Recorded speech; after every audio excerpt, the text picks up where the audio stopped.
Have you ever been in one of those situations? Maybe you're drafting a really critical email or, presenting an idea to your team, Oh, absolutely. and you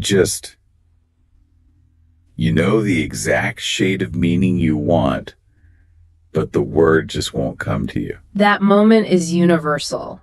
It's that linguistic near miss. You end up settling for a word that's just fine, like important. Right. Important. When really your brain was trying to find something like paramount or maybe pivotal. Exactly. And it's the difference between being understood and, actually being compelling. Precisely. And the material we synthesized this week gives us a really deep dive into how to fix that problem for good in a world that's just.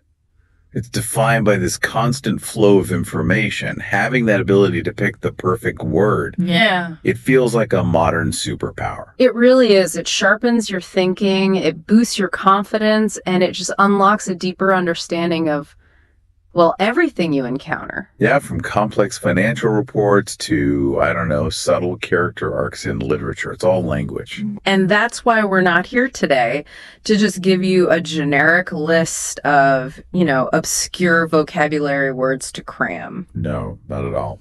Our mission in this deep dive is to make it completely personalized.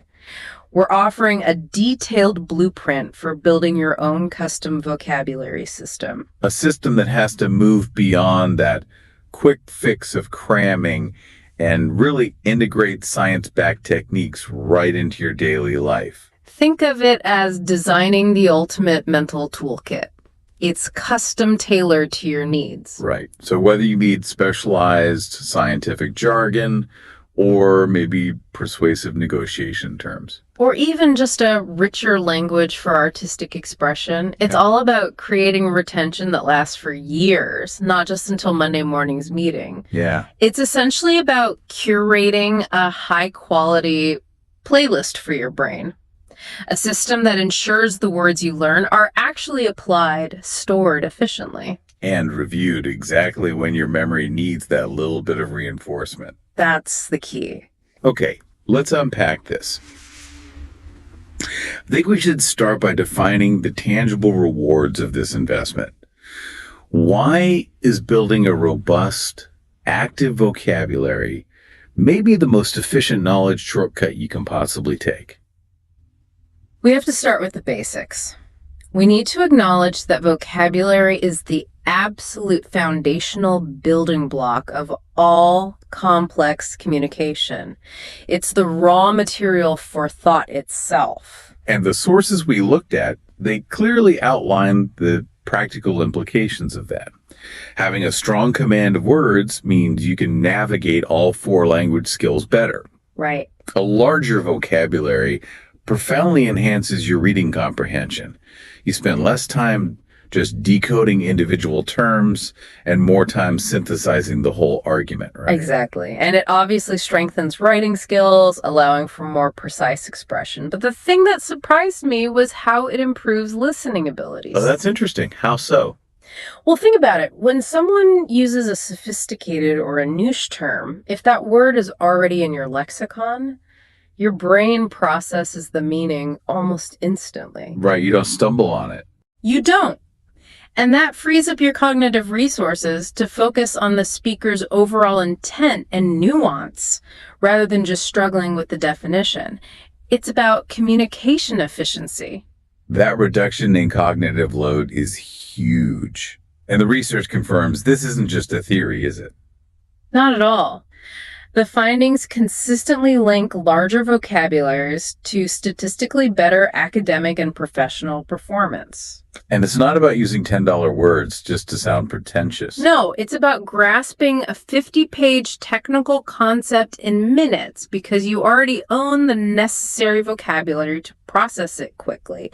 It's a shortcut to understanding. If you have the exact term for a complex idea, let's say, the difference between affect and effect, or a word like recursive. You can express that idea more accurately to others, and maybe more importantly, you grasp it faster yourself when you encounter it. So the brain just moves directly to synthesizing the new information. The building blocks are already there, polished and ready to go. Precisely. And beyond the purely practical, there's this element of deep satisfaction, isn't there? The joy of eloquence. Yes. We often forget that language is also a form of art. The power to articulate subtle emotions, or argue persuasively, or just tell a story that genuinely captivates someone. That's a profound reward in itself. The illustrative example we found really drove this home for me. You can look at a beautiful sky and say something simple like, "The sunset was pretty and nice," which is fine. It communicates the basic idea. but it's not memorable. Or you could describe it as a canvas of vermilion hues bleeding into indigo twilight. And that linguistic shift, it transforms a simple observation into an evocative shared experience. Yeah. It elevates the communication from just functional to genuinely memorable. It's the difference between connecting superficially and connecting profoundly. That persuasive and evocative power is really the destination we're aiming for with this personalized system. But to get there, we first have to confront the critical gap that holds most people back. The chasm between passive and active vocabulary. The numbers here are truly striking. The research suggests that the average adult English speaker knows between 20,000 and 35,000 words. Which sounds massive, right? We can recognize those words when we read them. That's our passive vocabulary. It is a huge passive store, but our active usage, the words we use confidently and accurately in our daily speaking and writing. It's so much smaller. Often it's only in the range of 5 to 10,000 words. So we recognize a word like surreptitious or concomitant. Yeah, we know what they mean when we see them, but when we need them, we fumble and we just revert back to secret or accompanying. That means we are constantly leaving, 70 to 80% of our linguistic knowledge just sitting dormant on the shelf? Yes. So the goal of building a personal system isn't necessarily just to increase that 30,000 number. It's to aggressively move those passive words into the active usage column. That's the mastery step. And without a system that's tailored to your specific cognitive habits, to your interests, that knowledge just stays passive. Your efforts fizzle out, and those carefully learned words just slip away because you're not applying them. A customized system ensures every word gets integrated and actively applied. It guarantees the conversion from just recognition to confident usage. If we connect this to the bigger picture, it explains why that generic advice like just read a dictionary or even just read more books is, insufficient. Right. Reading provides the passive input, which is essential. But without that personalized active integration system that we're talking about building today, the vast majority of those new words will simply expire. Okay, so before we start laying the foundation of this system, we need to clear away the debris, all the bad habits and faulty assumptions that so often sabotage our vocabulary efforts. This is a critical step. I found 5 common misconceptions of the source material, and they sound deeply ingrained in our collective memory of school. They really do. And if your strategy is based on one of these myths, you're just going to waste valuable time on ineffective short-term recall methods. Okay, myth number 1. Looking up the definition is enough. You see a new word, you check Merriam-Webster, you read the definition, and you tick the box. Done. Absolutely not. And this is probably the most common mistake people make. Why is it so bad? Well, take a word like ephemeral. The definition is lasting for a very short time. That's technically correct, but it's isolated. It doesn't tell you that it's almost always used in a poetic or a slightly mournful context.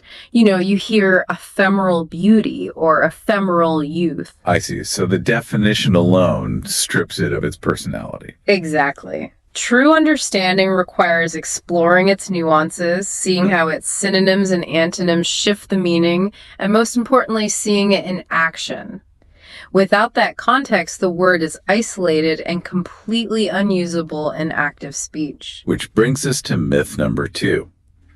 Those isolated weekly vocabulary lists, like the ones we all had in high school, are the gold standard.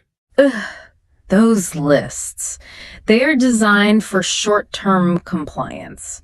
The goal is to pass the quiz on Friday. And then forget everything by Monday. Precisely. Yeah. They fail miserably at long-term retention. They lack the necessary depth and, crucially, the scientifically determined repetition you need to move that word from your hippocampus, your short-term memory, to your cortex, your long-term memory. So they're actually detrimental to building a real lasting system. Fundamentally, yes. Okay, wait, hold on a second about myth number 3, because this one feels counterintuitive. It's that extensive reading alone builds vocabulary sufficiently. Right. If I'm reading 3 challenging books a month, surely that passive exposure adds up over time. Why is the source material so skeptical of that alone? That's a great question, and it speaks directly to that passive versus active distinction we just made. Reading is necessary input, but it's often a passive activity. What do you mean by passive?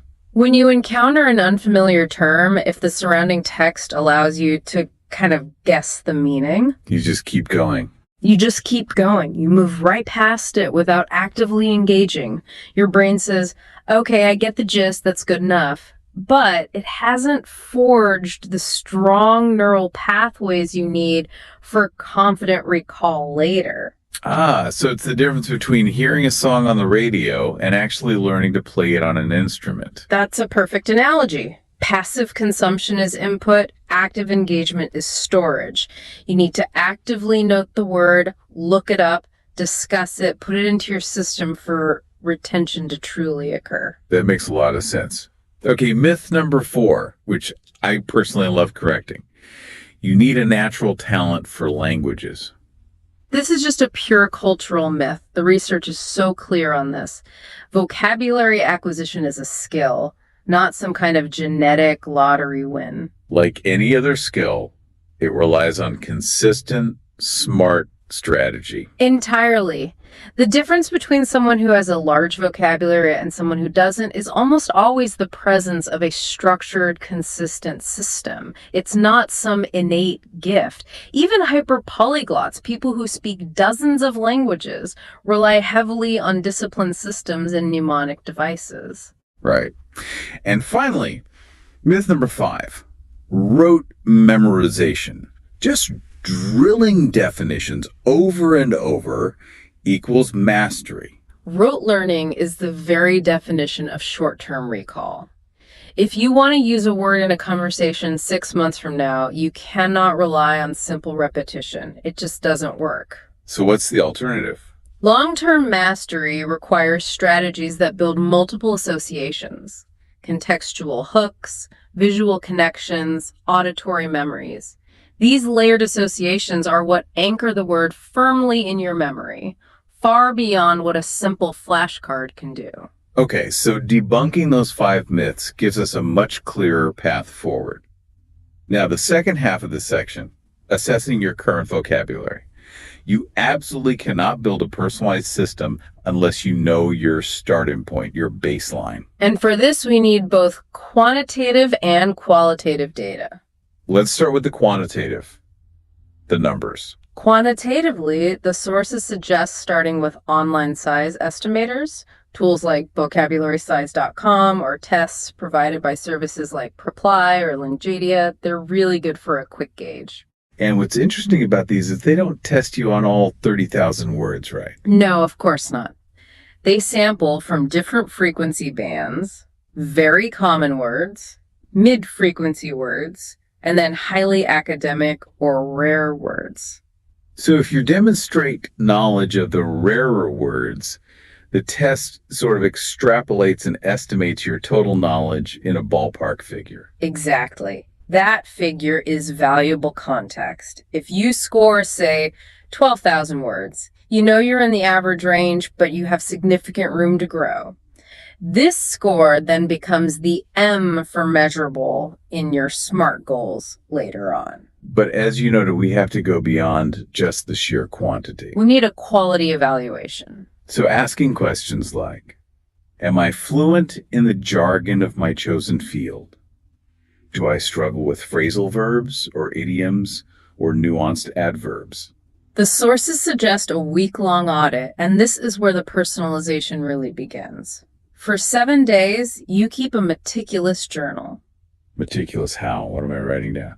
Every time you read a word you don't fully understand, or, and this is the crucial part, every time you struggle to articulate a precise thought. You mean when I default to a simpler word? Yes. The moment you defaulted to a simple word, you note it down. That's the active versus passive audit. You're tracking the words you missed the chance to use. And I'm guessing you start to see patterns. You absolutely do. Are you defaulting to very or really constantly? Are you struggling with verbs of motion or verbs of abstract thought? The patterns will emerge. The sources also suggest a quick technical check, right? With an app. Yeah. Write a short essay or a report on a familiar topic, then run it through a word counter or a text analysis tool like the Hemingway app. And what will that show me? If the app flags overly simple sentences or excessive use of passive voice, it indicates you lack the precise verbs and adverbs to tighten your prose. It reveals the practical gaps in your immediate linguistic toolbox. And finally, for our multilingual listeners, the baseline has to acknowledge cross-language influence. Those linguistic connections are so powerful. Cognates words like information in English and information in Spanish can dramatically and quickly boost your English vocabulary. But you have to be careful of the false friends. Exactly. You have to be aware of those. Words that look the same but mean different things. For instance, the words sensible in English and sensible in French have very different primary meanings. A complete baseline assessment has to account for both the help and the potential hindrance of your first language. So this all raises a really important question. Are you testing quantity or quality? And the comprehensive answer, which should be both, provides the laser focus you need to build a system that targets your specific weaknesses and interests. With our baseline established, we can transition from these vague aspirations like, I want to sound smarter, to the structured, actionable plans that are defined by the SMART framework. And without the structure, the whole system just collapses under its own weight. The lack of specificity is often where these personalized systems fail. We need that specificity and measurability just to maintain momentum, right? Especially when progress feels slow. Absolutely. Okay, let's define the 5 components using the blueprint. S is for specific. Don't allow for any ambiguity. Right. So instead of, I will learn more words, make it concrete. Something like, I will learn 20 new words related to my field of data science each week. Or, I will master 15 adjectives of emotion this month. Something tangible. Then M is for measurable. How will you actually track your success? This could be tracking your progress within an app, which gives you hard numbers. Or maybe aiming to increase your baseline test score by, say, 2,000 words in 3 months. The ability to measure your progress is a profound motivator. Next, A is for achievable.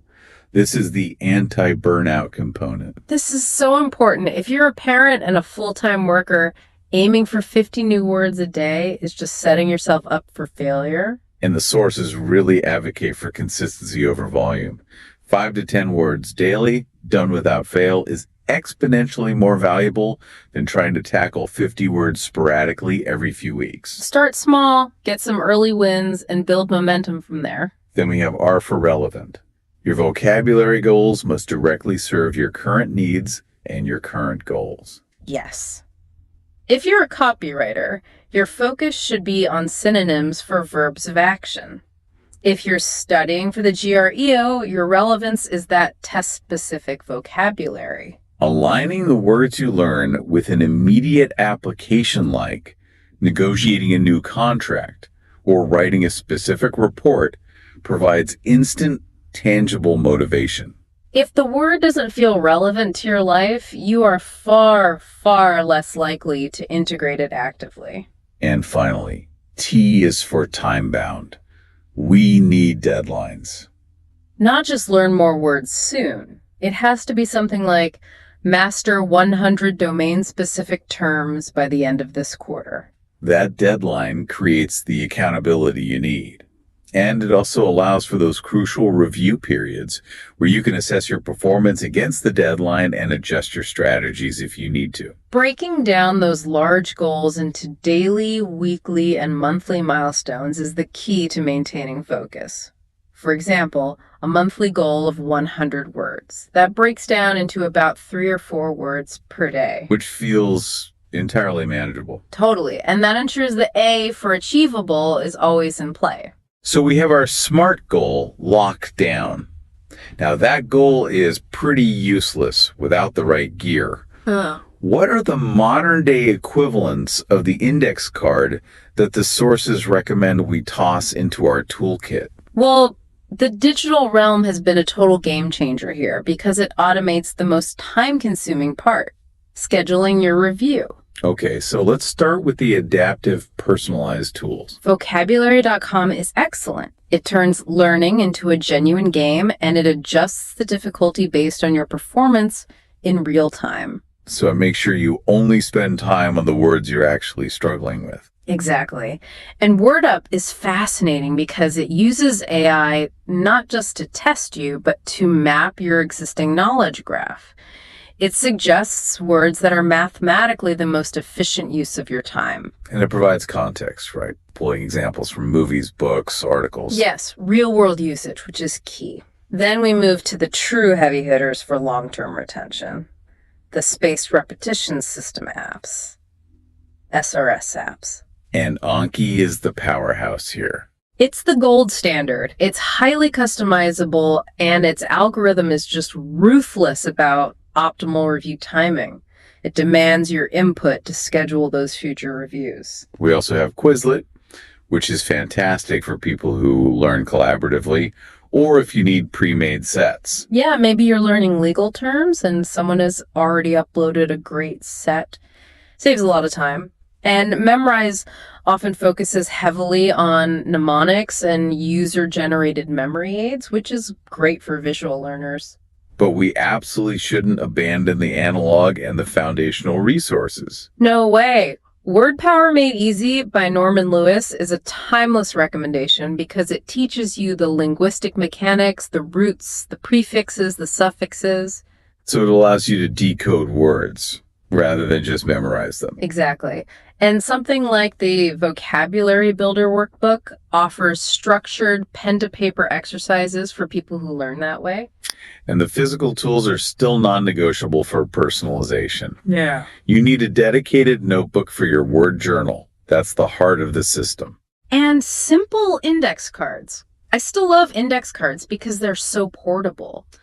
They force you to be concise. You can keep a stack in your pocket and review them while you're waiting in line. The key here is synergy, isn't it? It is. You might use vocabulary.com for daily discovery, Norman Lewis for decoding the structure, and then use Anki for that automated, scientific, long-term review. You have to experiment until you find the unique stack of tools that really speaks to your learning style. Here's where it gets really interesting. Yeah. Now that we have the tools and the goals, how do we deploy them effectively?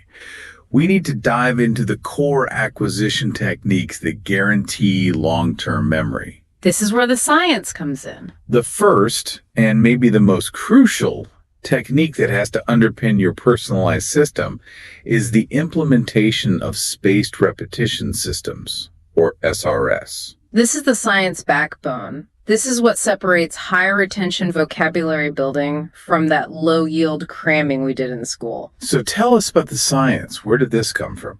It's built around the work of a German psychologist, Hermann Ebbinghaus, who mapped what he called the forgetting curve. The forgetting curve. The science shows that we forget most new information very, very rapidly unless we encounter it again just before that forgetting curve dips too low. So SRS is designed to intercept that moment of forgetting. Precisely. It reviews words at precisely increasing intervals. Okay, so practically speaking, how does a system, let's say Anki, know when I am about to forget the word? How does that automation actually work? That's the critical piece of user input that's often left unexplained in generic advice. When you review a flashcard in an SRS app, you don't just say, I know this. You have to rate your confidence.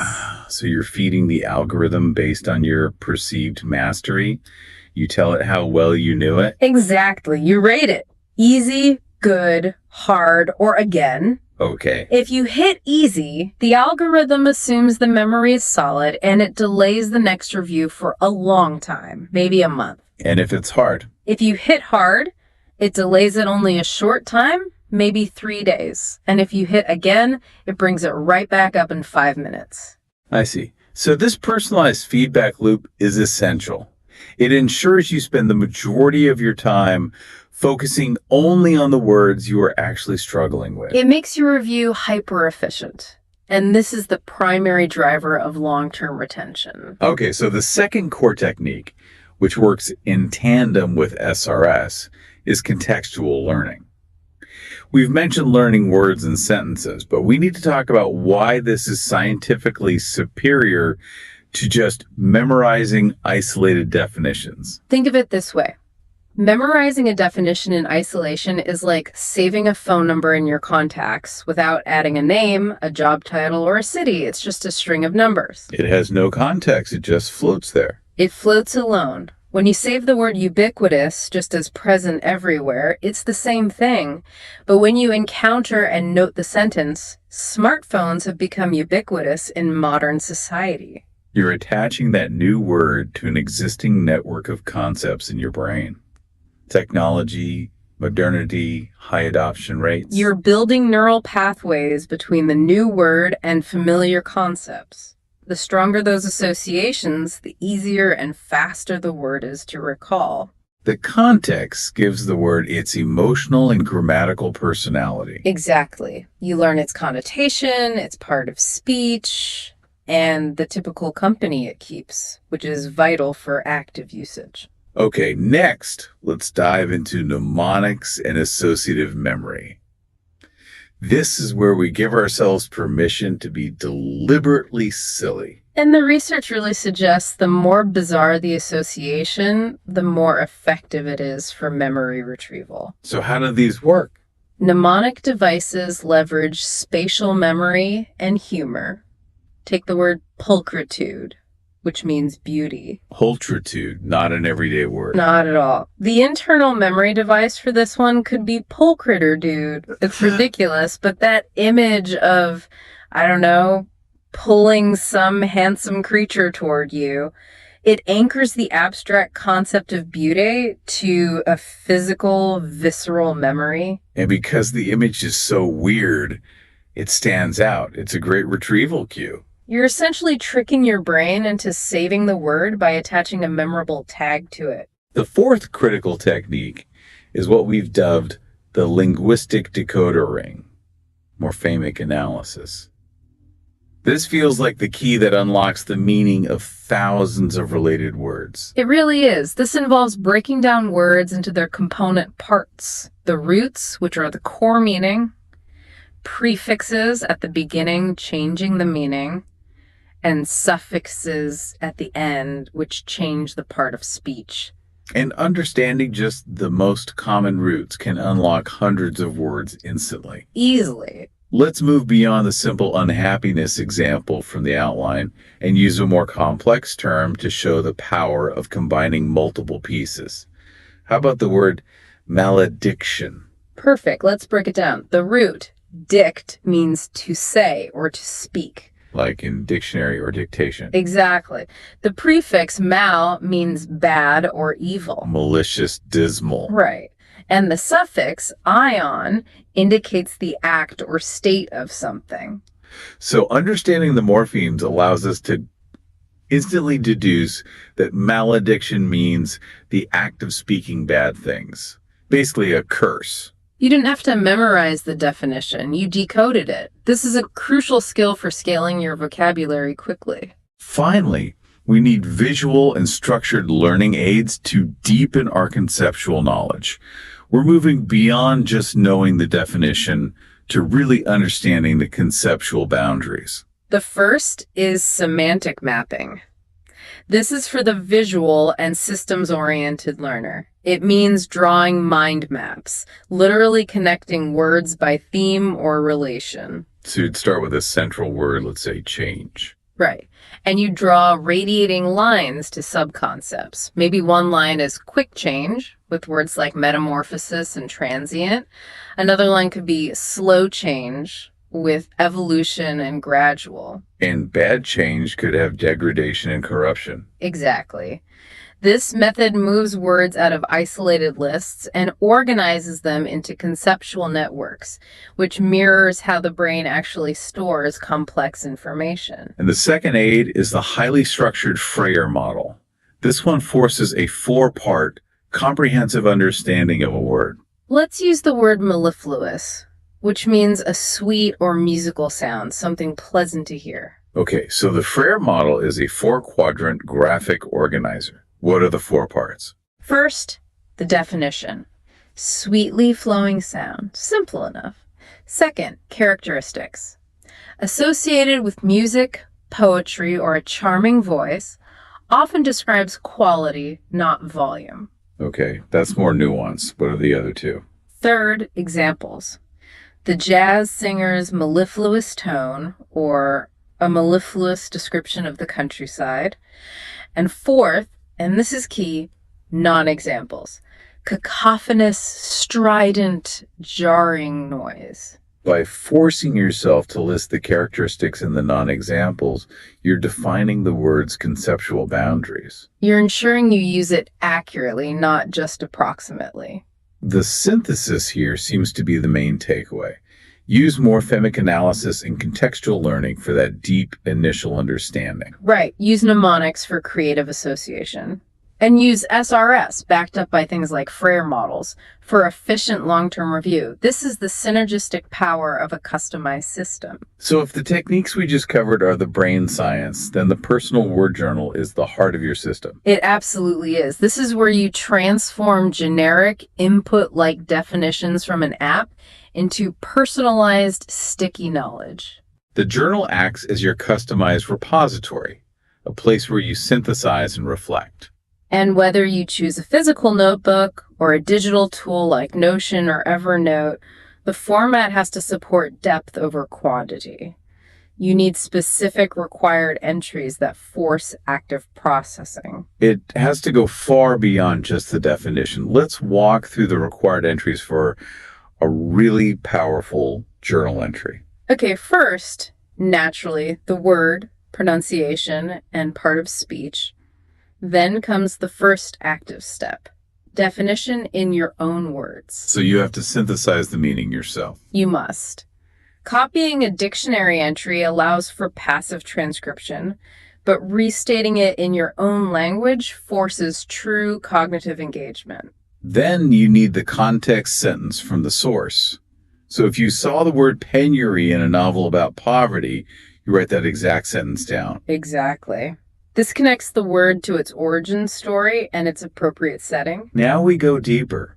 You have to include synonyms and antonyms. This is so crucial for understanding nuance. If you learn the word gregarious, you must know its antonyms, like aloof or introverted, to understand its relational boundaries. The outline also says to include the etymology, the word's origin. Yes. Knowing that gregarious comes from the Latin root greg, which means flock, makes it instantly memorable. You picture an animal in a flock. And finally, the ultimate personalization and the key to bridging that active-passive gap, usage tracking. This is a two-part step. First, you must write a highly personal original sentence using the word. And then you need a section to trap your encounters, a simple tick or a date mark every time you successfully use that word in an email, a conversation, or a report. That usage tracking is the final confirmation loop, isn't it? It is. If you successfully deploy the word in a high-stakes setting, your brain registers it as high-value, high-confidence vocabulary. And what about maintenance? Maintenance is key. Dedicating maybe an hour a week to review and categorize your entries by theme, legal, psychological, descriptive makes targeted review so much more efficient later on. That turns the journal from a simple glossary into a dynamic, living document of your intellectual progress. Now, let's talk about consistency.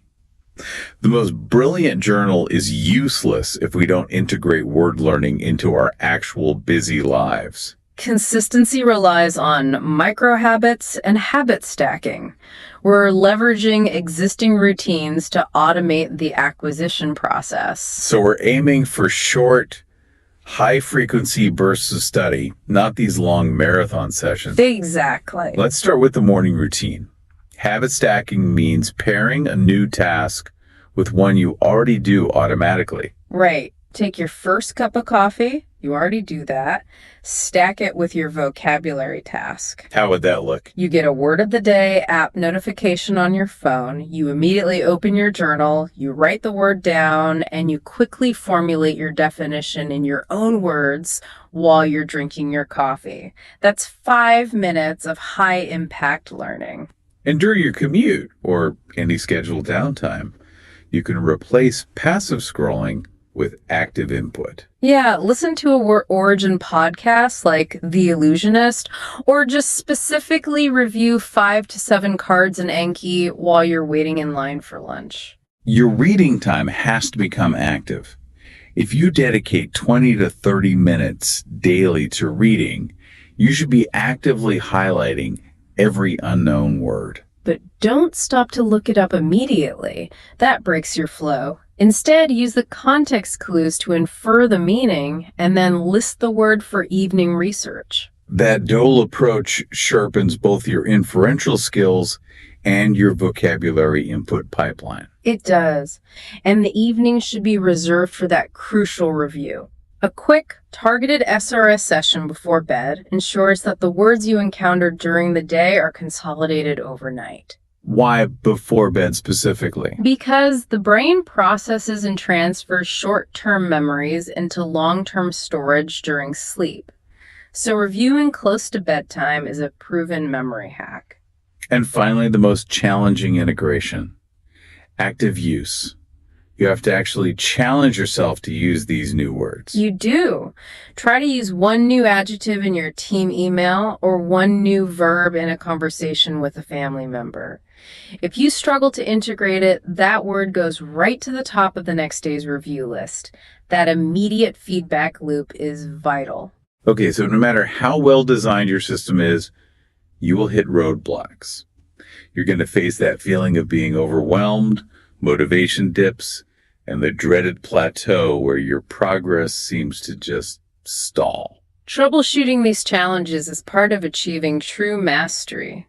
The primary enemy is always the forgetting problem. And we combat this not just with rigorous SRS adherence, but with immediate high-stakes application. Exactly. If you learned the word fastidious today, try to use it to describe a colleague's meticulous work ethic tomorrow. That moment of successful deployment cements the word far more effectively than any flashcard drill ever could. What about when you face that feeling of being overwhelmed? The sheer number of words out there can be paralyzing. What's the best way to regain focus? You have to prioritize high-frequency words initially. Focus on the core vocabulary that gives you the biggest return on your investment. And go back to the achievable component of your SMART goals. Yes. Break the task down into the smallest possible unit. Tell yourself, I only need to learn one word per meal. That level of micro-habit makes the task seem insignificant, yet it leads to 21 new words a week. And when the plateau hits, when the basic techniques aren't providing that initial rapid growth anymore, we need to introduce advanced strategies to keep the momentum going. Yes, once you are proficient, it's time to level up to expert level analysis. The first strategy is utilizing word clouds generated from your own writing. That sounds fascinating. How do we practically apply that to improve vocabulary? First, you gather a substantial amount of your own text, say the last 6 months of your professional reports or a collection of your blog posts. Okay. You can use free online text analysis tools like WordArt or TagCrowd. You copy and paste your text into the tool, and it generates a visual representation where the size of each word corresponds to how frequently you use it. And what are we looking for in that visualization? You're looking for over-reliance. If simple words like use, great, or the phrase in order to are visually massive, it immediately identifies areas where you are defaulting to basic or filler language. So if the verb utilizes is huge, I know I need to find more precise alternatives. Like deploy, leverage, or implement, depending on the context. This targets your most entrenched verbal habits. Another strategy for overcoming plateaus is diving into deep etymology. Understanding the history of a word, how its meaning has shifted over centuries, provides a narrative hook that makes it unforgettable. Resources like the Etymologicon turn history into a linguistic detective story. Do you have an example? Sure. When you know that the word clue is derived from clue, which originally meant a ball of thread used to guide someone through a maze, the word takes on a whole new concrete meaning.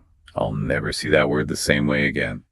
We also need to graduate from learning single words to learning phrases and collocations. This is so important.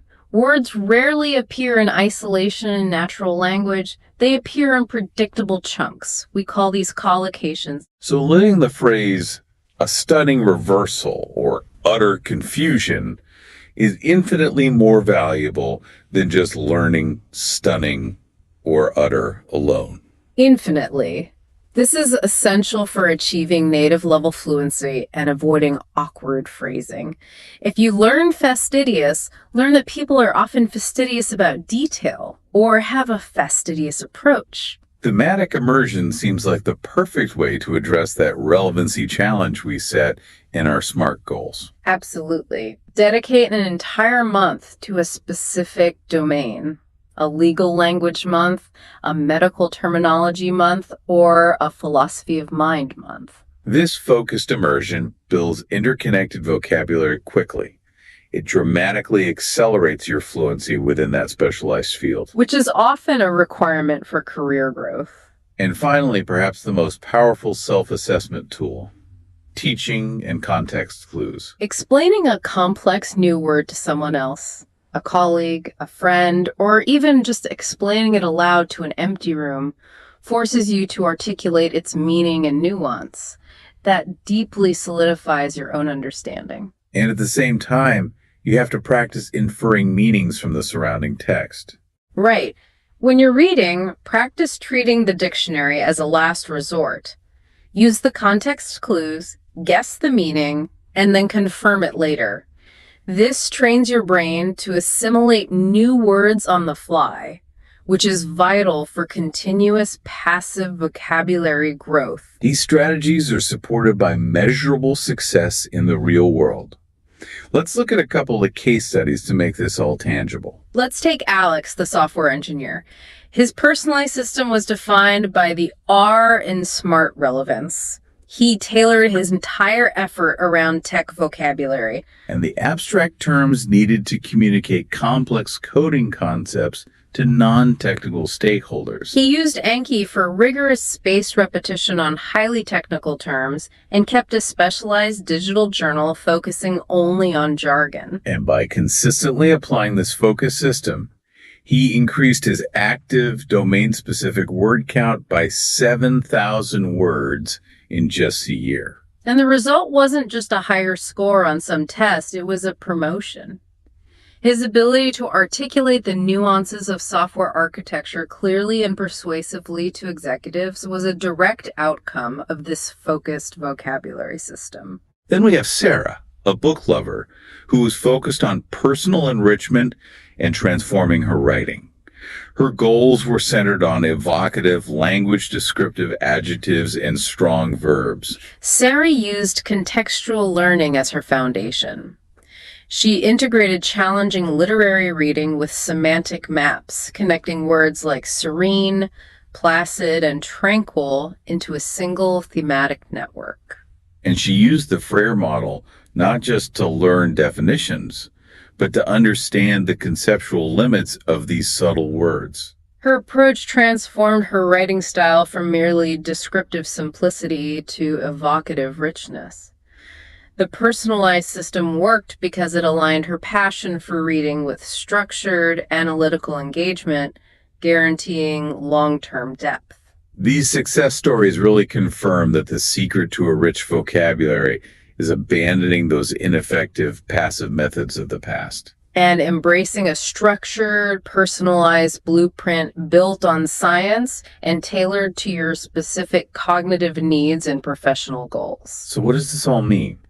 It means that linguistic fumble we started with, that moment of grasping for the perfect word, is completely fixable. It is. The solution rests on a system built on debunking those myths, setting smart goals, utilizing the proven memory power of spaced repetition and contextual learning, all of it anchored by that customized personal word journal. And this isn't just about sounding smart. No, it's about sharpening the very edges of your thought. Building vocabulary is fundamentally a journey of conceptual expansion, not just the compilation of a list. As you embark on designing and implementing this personalized system, our final thought for you to consider is this. Okay. Don't just focus on how many words you know. Instead, consider which domains of knowledge, which intellectual worlds your new personalized vocabulary will allow you to access and master that were previously hidden to you. Remember, the limits of your language are often the limits of your world. Hello, welcome to the Learn English Lab. Today's topic name is Stop Overthinking, Start Talking. Welcome back to the deep dive. Today we are tearing into one of the most frustrating and honestly paralyzing mental traps out there. That relentless internal editor that just stops you from talking altogether. We're talking about the curse of overthinking, and we're diving straight into a problem that I think hits almost everyone at some point, usually in the most crucial moments. So, picture this. Yeah. You're at a networking event, or maybe your boss asks you a direct question in a really high-stakes meeting. Right. The spotlight is on you. Exactly. The opportunity to contribute is right there, but it's only there for a split second. And your mind, instead of just offering a thought, it goes into full crisis mode. It starts racing, What should I say? Is that smart enough? Will they think I'm boring? Or worse, that you're incompetent. Yes. And while all of this is happening, this whole internal orchestration of the perfect line is just eating up all your mental bandwidth. And that conversational window, the one that was open a second ago, just slams shut. The moment is gone. The opportunity for a genuine connection, for a real exchange, it just evaporates. It's excruciating, isn't it? The irony is that this internal editor, the thing we believe is protecting our image, is actually doing the complete opposite. It's robbing us of the chance to be present, to build a real human connection. Well, you've really framed the issue. It's what I'd call a truly modern curse. The curse of overthinking. And it's massively exacerbated by our current digital world. How so? Just think about the environment we live in now. It's an age of curated perfection. Every post you see on social media is filtered, edited, probably reshot 10 times. Every email is drafted and then redrafted. Exactly. We're conditioned to have the luxury of revision. We expect to be able to craft our words in this controlled, low-stakes environment. We've built this expectation of flawlessness into our communication. So when we're faced with a real-time conversation, there's no backspace button. None. And that triggers this immense sense of danger. It feels exposing, almost reckless, because we haven't given our minds that chance to process and refine everything to perfection. We're mistaking a simple conversation for a performance. That is the ultimate mistake. We've forgotten that the real magic of human connection, the stuff that builds relationships and creates those unforgettable moments, it rarely depends on perfectly constructed sentences. It thrives in the chaos. In the messiness. In the wonderfully messy, imperfect, gloriously spontaneous act of just talking. And the whole mission of this deep dive is to show you why chasing that connection has to win out over chasing flawless delivery. Okay, so let's unpack that core psychological barrier. Let's call it the prison of perfect phrasing. We see this paradox all the time, don't we? Highly intelligent, insightful people who just stay silent. All the time. It's not because they lack knowledge. It's an overwhelming excess of self-editing. It's the moment the mind gets trapped in this loop of optimizing instead of just outputting. Right. Let's go back to that anecdote you mentioned about Sarah, the marketing executive. She was brilliant, right? Yeah. Incredible strategic vision, really unique ideas. Oh, a total rock star on paper. But for her, team meetings were a form of internal torture. And it wasn't about the content of the meeting itself. It was the frantic race happening inside her own head. Absolutely. She'd sit there, formulating her thoughts, refining her phrasing, polishing the perfect little anecdote to support her idea, just waiting for that one single optimal moment to jump in. She needed 3 perfect sentences. And she'd spend the entire meeting trying to write and edit those 3 sentences in her head. And the really cruel twist is that by the time she'd refined it to perfection, by the time the sentence was grammatically flawless and strategically brilliant in her mind. The conversation had already moved on. The agenda item was closed. Yeah. Her moment was just gone. The consequences of that are just disastrous. Her colleagues, they're not thinking, wow, Sarah's deep in thought. They're thinking she's disengaged. Or that she lacks initiative, or maybe just doesn't have any ideas. All while her mind is working overtime, churning and burning. But her external contribution is 0. It's a classic case of the cure being so much worse than the disease. Her problem wasn't a lack of smart ideas. It was this overwhelming compulsion to self-edit, driven by this fear of being seen as anything less than brilliant. She imposed this crushing, impossible standard on herself. It's rooted in this debilitating belief that every single word she says has to be valuable, profound, or perfect. And by aiming for that impossible standard, she contributed nothing at all. She let the hunt for the best sentence stop her from offering any sentence. And that's the core of the trap. Overthinking convinces you that silence is fundamentally safer than imperfection. It argues that saying nothing, which has 0 risk of judgment, is better than saying something that might not land perfectly. But what's the long-term cost of that safety? It's profound. It's isolation. When you operate that way, you are systematically stripping away your own authenticity. You're building walls around yourself. You're always performing as this carefully constructed character who never makes a mistake. That sounds exhausting. It is. And that flawless character feels disconnected and cold to the people around you. It prevents any real relationship from forming. And when you think about it, the connections that really matter, the moments that stick with you, they're never the ones that came from a flawless presentation. Never. They're the ones that involve the raw honesty of an unscripted moment. The clumsy admission, the vulnerable question, that moment someone just says, hang on, I'm confused. Those are the moments of real connection. Because people are trying to communicate authentically, not deliver lines. The ultimate irony is that by trying so hard to seem perfect, we make ourselves forgettable. But by being willing to be messy, we become truly memorable and relatable. The risk of being imperfect is the price of admission for real human connection. Okay, so let's shift gears from the symptoms, the silence, the delay, to what's actually going on under the hood. This isn't just a confidence issue. It's a massive information processing challenge in the brain that leads to what we'd call cognitive overload. That's a critical distinction. To understand the cure, you have to understand the mechanism. Our brain, as amazing as it is, really struggles when it's faced with the social complexity and the perceived risk of a high-stakes conversation. So when you see a situation as high stakes, a first date, a presentation, whatever, two major parts of your brain kick into gear at the same time. And they're often working against each other. That's right.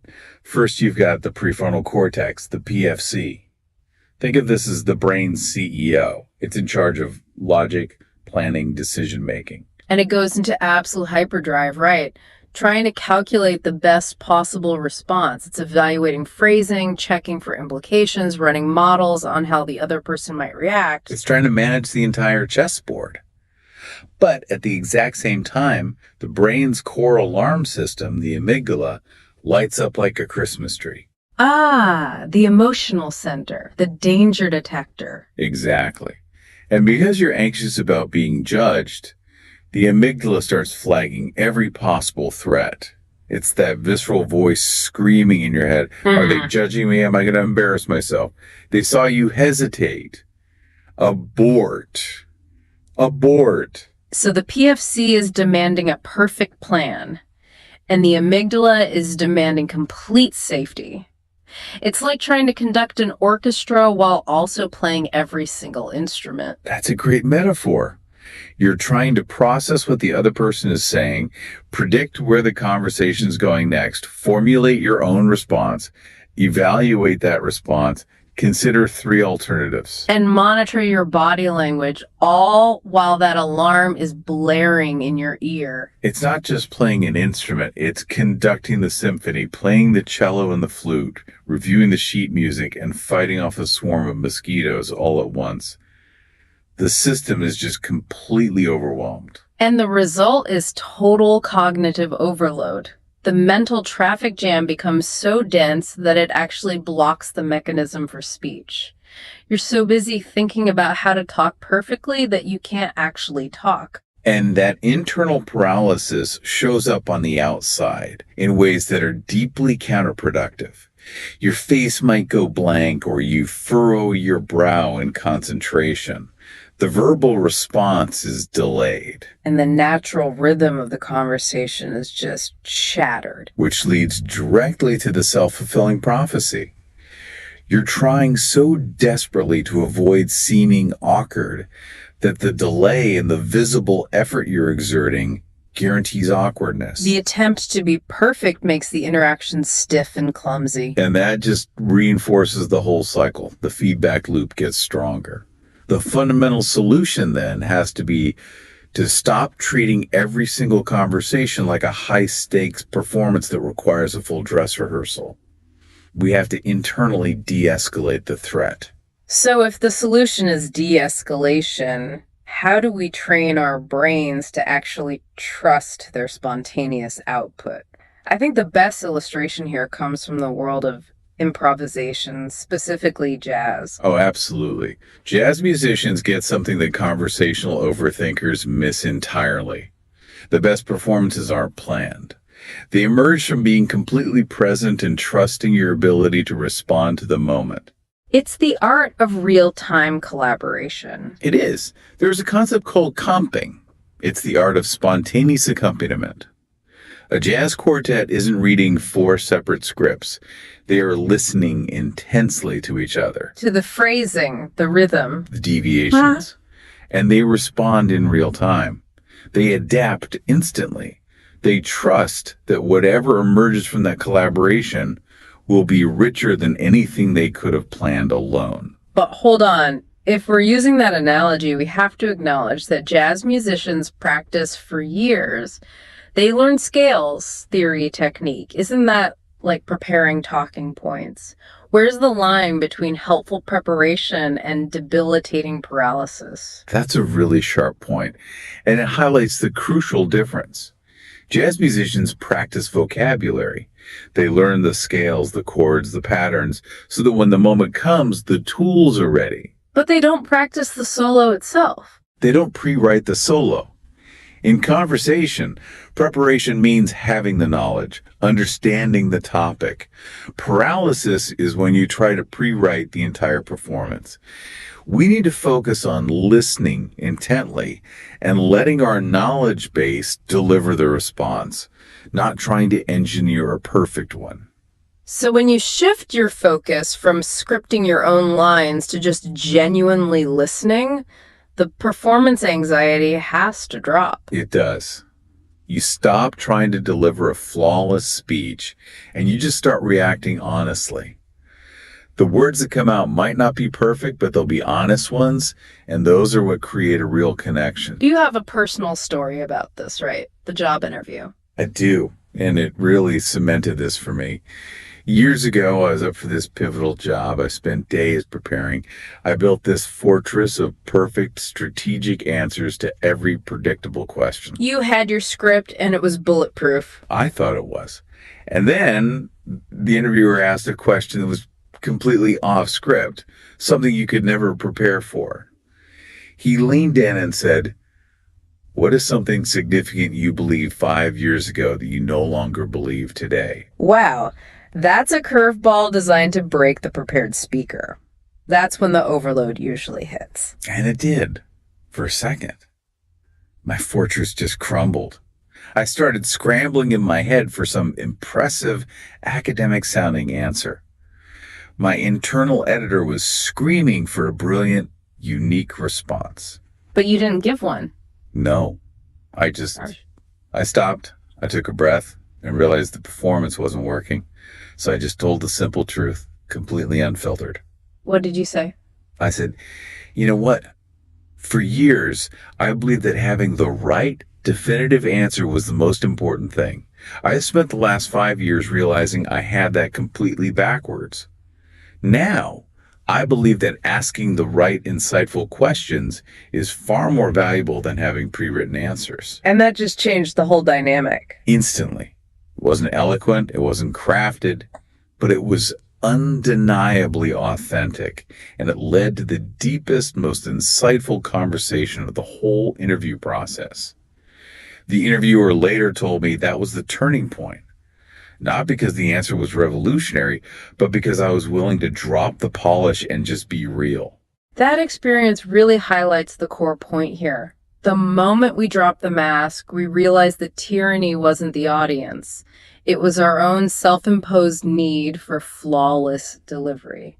Which brings us to challenging the idea that perfectionism is a virtue in conversation. Outside of very specific fields like surgery or engineering, perfectionism is an outright tyrant. In dialogue, it demands the impossible, flawless spontaneity. It is an oxymoron. A total contradiction.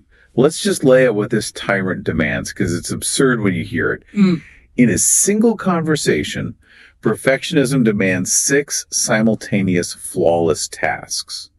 First, you have to say accurately the right thing. The optimal choice of words. And you have to say it at accurately the right time. Hitting that tiny, fleeting window of opportunity.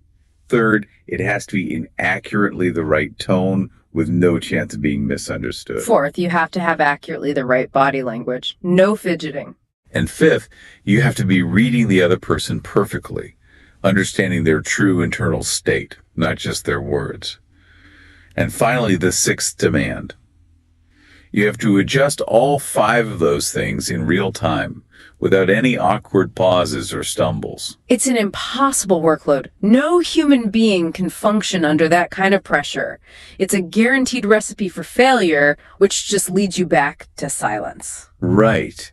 And the crucial insight is that skilled conversationalists, the people who seem so effortless, they don't see those stumbles as failures. They see them as features, not bugs. How do you mean features? When a less confident person fumbles, it triggers shame and they withdraw. But a skilled conversationalist just addresses it. They might laugh it off or say, wait, that came out wrong. Let me rephrase. Or just, hang on, I lost my train of thought. Exactly. That willingness to clarify, to laugh, to correct, it's proof that something real is happening between 2 human beings, not 2 PR machines delivering sterile statements. The willingness to be messy is the strongest signal that you're authentic. And here's a secret that should be liberating for anyone listening. Nobody, absolutely nobody, expects your first sentence to be brilliant. We hold that opening line to such an impossibly high standard. We treat it like the climax of the whole performance. But it's not the main event. Not at all. It's just tuning the instruments before the symphony begins. The real connection happens after the opening, once the tension is gone and you've found a rhythm. And yet we agonize over the icebreaker, don't we? Worrying that our greeting isn't clever enough. It's totally wasted anxiety. Yeah. The best opening line is just whatever gets the conversation started. A simple hi or that speaker was interesting, wasn't she? Is enough. Breaking the silence is what matters. I love that conference story you shared about the man who broke through that paralysis. It's the perfect example. I was watching people line up to talk to a keynote speaker. Everyone was delivering these polished, smart-sounding questions, trying to impress her. Then this one man walks up and just admits his struggle. What did she say? He looked a bit awkward and said, I have no idea what clever question to ask you, but I really enjoyed your talk and felt I had to tell you that, even though I'm usually terrified of this. That vulnerability must have been so disarming. It was. The speaker laughed and said, that is honestly one of the best and most appreciated opening lines I've heard all day. That admission of imperfection cut through all the noise. They ended up talking for 20 minutes and started a collaboration later. The perfection was in his willingness to be genuine. And that story brings us to the massive, immediate benefit of stopping the script writing. You instantly free up all this cognitive energy for actually listening. The listening revolution. It is a revolution. Because most of us aren't really listening. We're pseudo-listening. We're just waiting for our turn to talk. We're formulating our witty response or replaying something we wish we'd said earlier. We're performing the act of listening. We're nodding, making eye contact. But our brain is lost in its own script rehearsal. We miss the key details, the nuance, the real emotion behind the words. This shift is transformative when you commit to radical listening. When your focus is genuinely on understanding the speaker, not preparing your response, just pure comprehension, you're in a totally different mode. You are present. So let's make this practical. Here's a transformative experiment for you listening. Next time you're in a conversation, commit to this one rule. I will not plan my next response until the other person has completely finished speaking. Just listen fully. When you do that, what we call the deepening effect kicks in naturally. Your responses become so much easier because they come from authentic curiosity about what you just heard. They're not fabricated by your panic planning brain. So you start asking relevant follow-up questions. Yes. And making real connections because you're responding to what was actually said, not what you pre-programmed. And the beautiful outcome is that the other person feels truly seen and heard. And when they feel that, They relax, they open up, the whole conversation deepens organically without anyone forcing it. Which brings us back to vulnerability. We avoid spontaneous speech because we fear vulnerability. Speaking without a script means risking that you'll reveal a flaw, or uncertainty, or a real, unedited feeling. But all the research on human connection is crystal clear on this.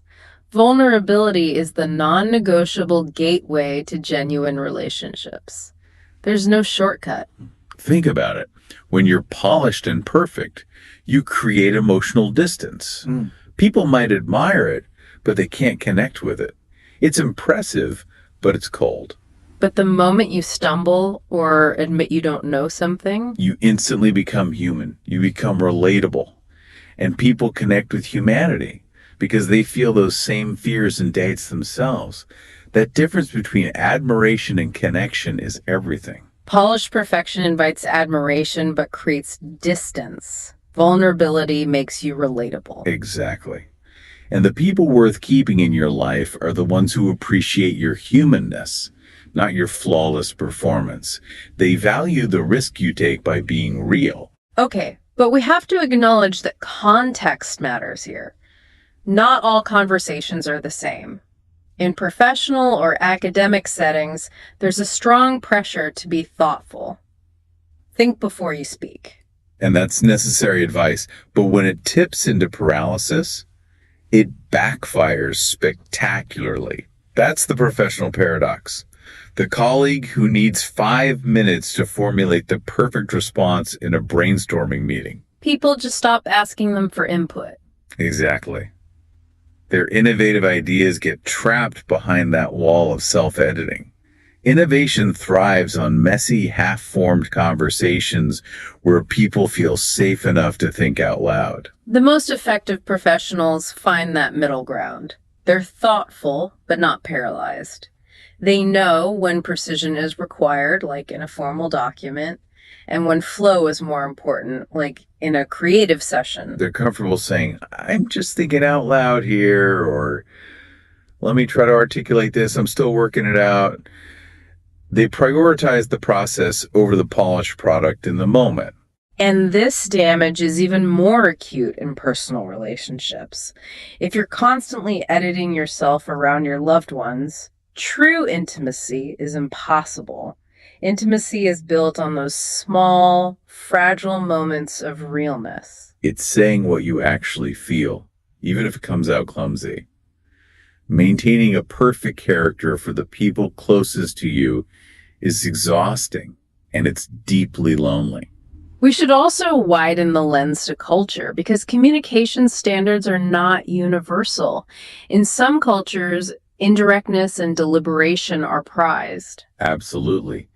In high context cultures, silence can be a sign of thoughtfulness or respect.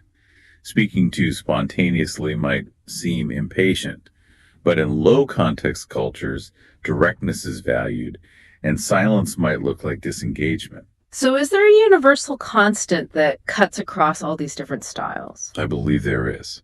And it's presence. Regardless of your culture's style, the person you're with can always sense whether you are actually there with them or if you're lost inside your own head running that internal script rehearsal.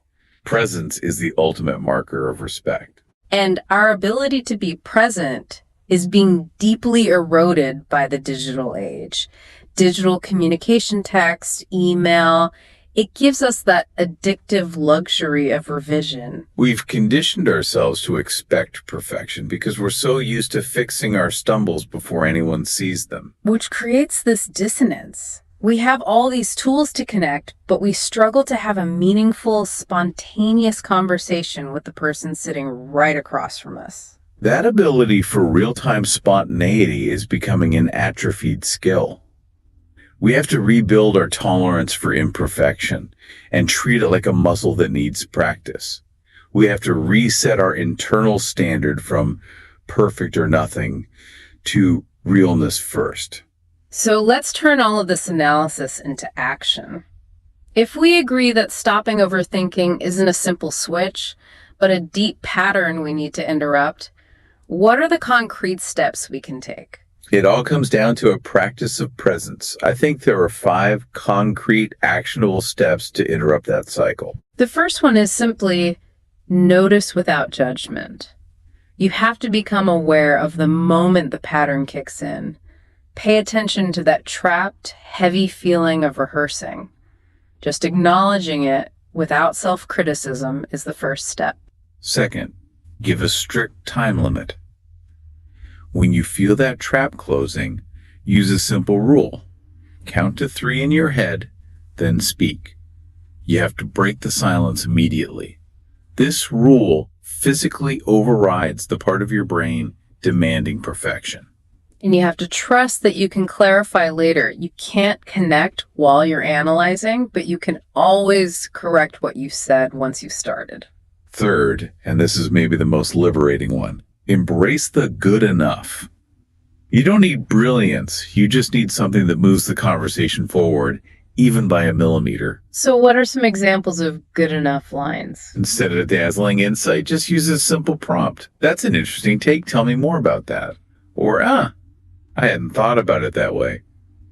These aren't brilliant, but they are crucial conversational lubricants. They keep the connection flowing. Fourth, practice low-stakes conversations. Use these micro-interactions as a safe training ground. Build muscle memory for spontaneity. Chat with the barista. Make a comment to the person next to you in line. This is where you experiment with speaking before you're ready. If you fumble a line about the weather, the consequence is 0. But you gain a small, crucial victory over the internal editor. You prove to your amygdala that imperfection isn't fatal.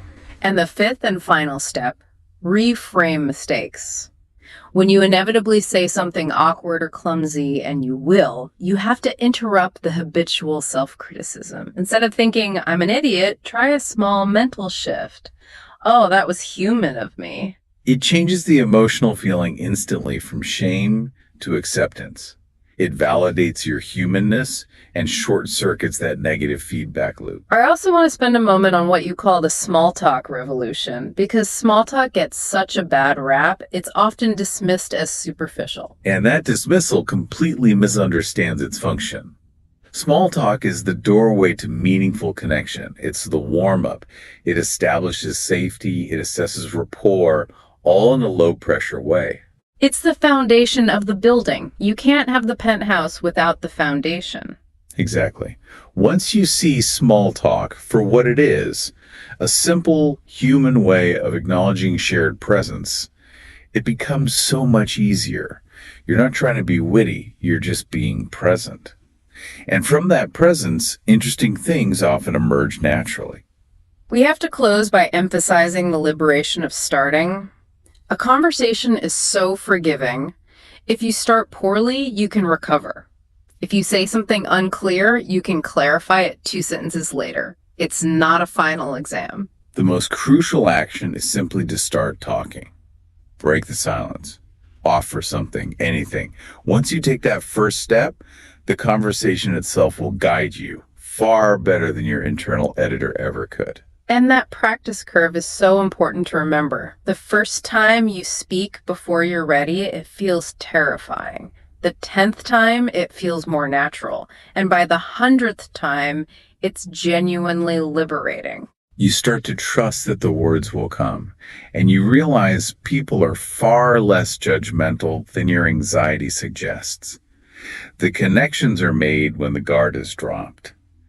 Go take the risk of being real instead of perfect. Just start talking. This has been a critical deep dive, and we invite you to take the final challenge. In your very next conversation, try speaking before the phrasing is perfected in your head. Use that 3-second rule.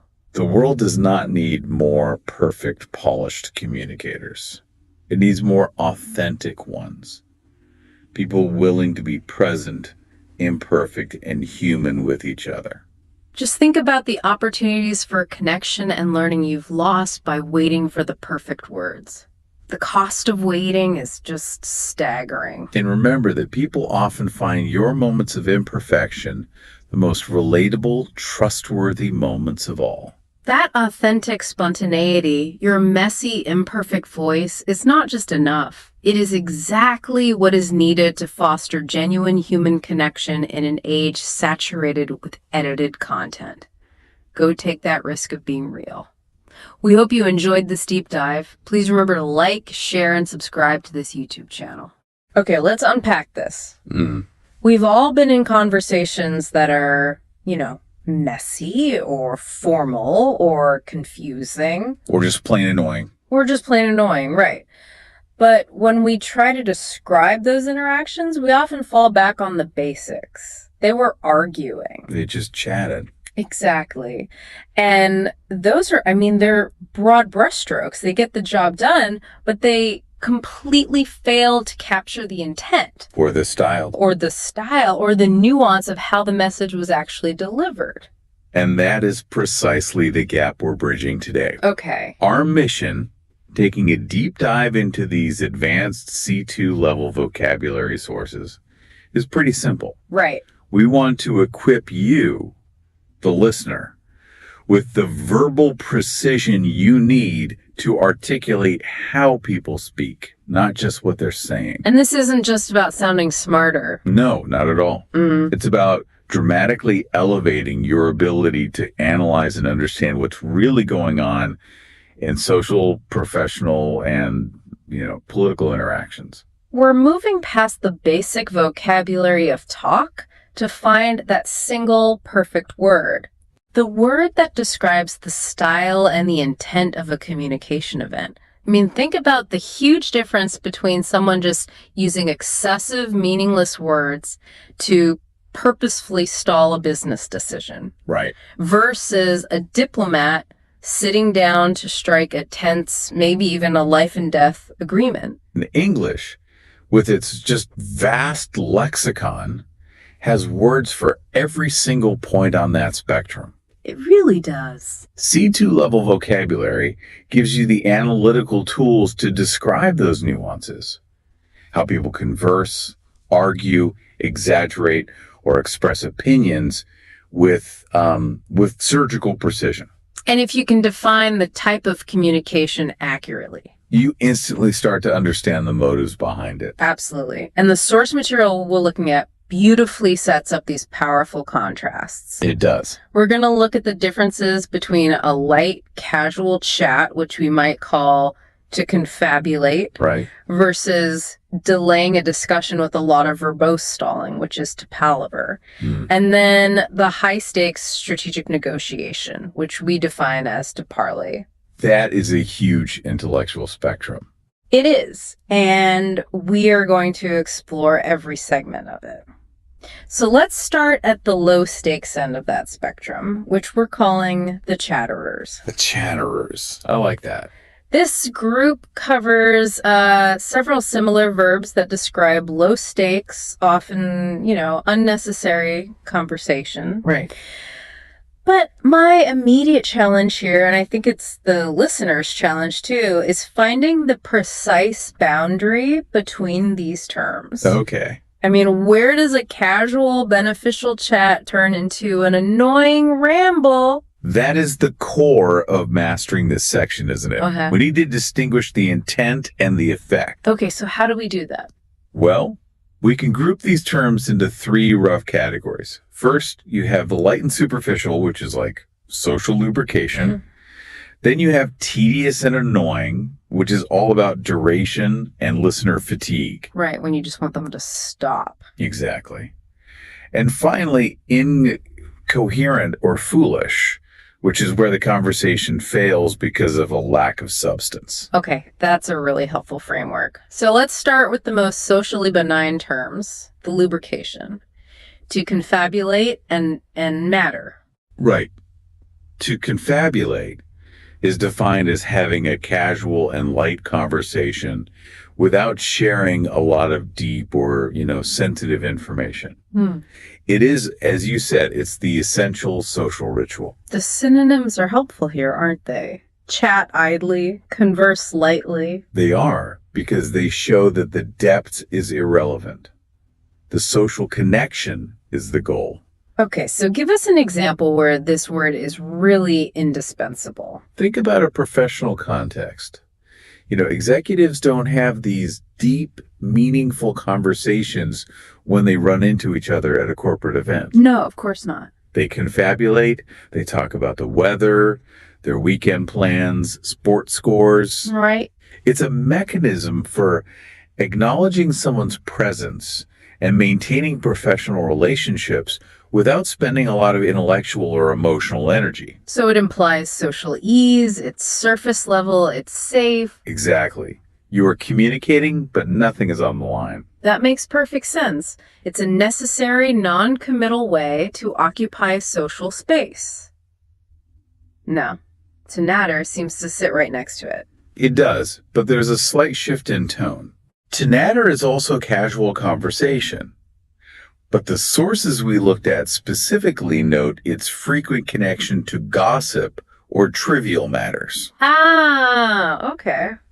So, when people natter about neighborhood news at the market, or colleagues natter by the water cooler, there is a slight leaning toward exchanging trivial, maybe sometimes judgmental information. So it's unlike the pure, content-free social ease of confabulate. Slice. So if I say they spent an hour confabulating, I mean, they were just making noise together happily. Mm-hmm. But if I say they spent an hour nattering, I'm implying they were trading small, maybe slightly negative observations about other people. You've got it.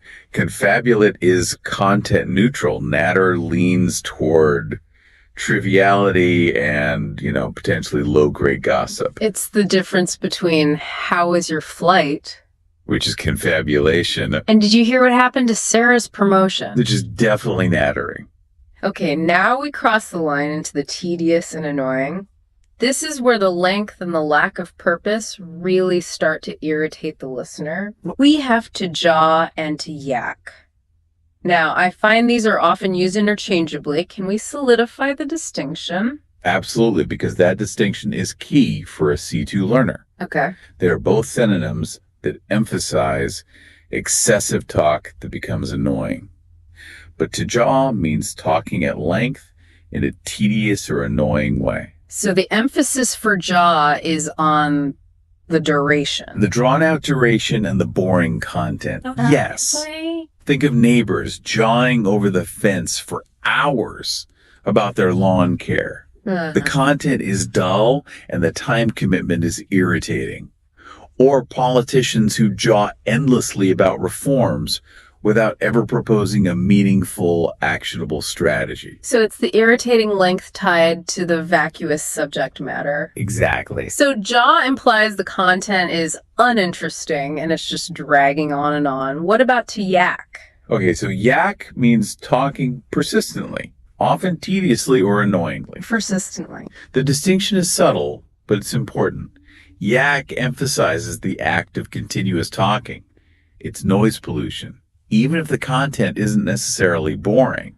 If someone yacked constantly on their phone during a movie, or a taxi driver yacked relentlessly about traffic all the way. Right. The persistence and the noise itself are the annoyance factor. You've got it. Jaw is about the boring length. Yak is about the irritating persistence. They're both excellent replacements for that common phrase, he just went on and on. That distinction really helps. Jaw is boring the listener to death. Yak is driving the listener crazy with constant sound. Right. Now, the only one in this duration-focused section that seems positive is to gab. That's right. And its inclusion is important for contrast. Gab is defined as chatting casually for an extended period, but it's often described as lively or enthusiastic. Okay, so the duration is still there, but the feeling is different. Totally different. You gab excitedly about major life events, or you gab for hours after a long separation. So the focus is on duration, but the connotation suggests genuine enjoyment. Enthusiasm and energy, yes. Right. Unlike the deep irritation implied by jaw or yak. And another thing, gab is often bidirectional. Ah, a real conversation. Whereas jaw and yak often just describe a monologue. That's fantastic. Okay. We've covered the light chatters and the long, annoying talkers. Now let's move to the group whose talk fails because of its substance. Or lack thereof. Or lack thereof. The incoherent or foolish talk. This is where we analyze a failure of critical thinking or focus. We have prate, prattle, palaver, babble, and blab. This is a critical group. It describes talk that fails not just because it's too long, but because its content is inherently flawed. How so? Either by being foolish or by just serving as a distraction. Take to prate. This means talking at length in a foolish or inconsequential way, often with a sense of self-importance. So how does that differ from the earlier concepts of jaw or yak? They sound similar. Prate introduces the element of misguided arrogance. Oh, okay. The classic example is a pundit who prates about complex international politics without genuinely understanding the issues. Right. It's high volume, high time commitment, but zero insight or intellectual foundation. It implies the speaker thinks they are saying something important, but they are clearly mistaken. Which gives the listener the perfect, concise internal command. Stop prating and get to the actual point. Exactly. It's an indictment of the speaker's intelligence or, their research. Mm-hmm. Okay. Now, similarly, we have to prattle.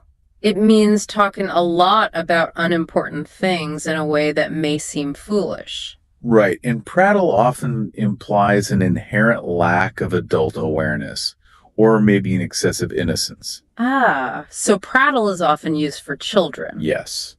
A child prattling about imaginary adventures fits perfectly because of their lack of adult context. Sure. But you can also use it for an adult who is maybe nervous and scatterbrained.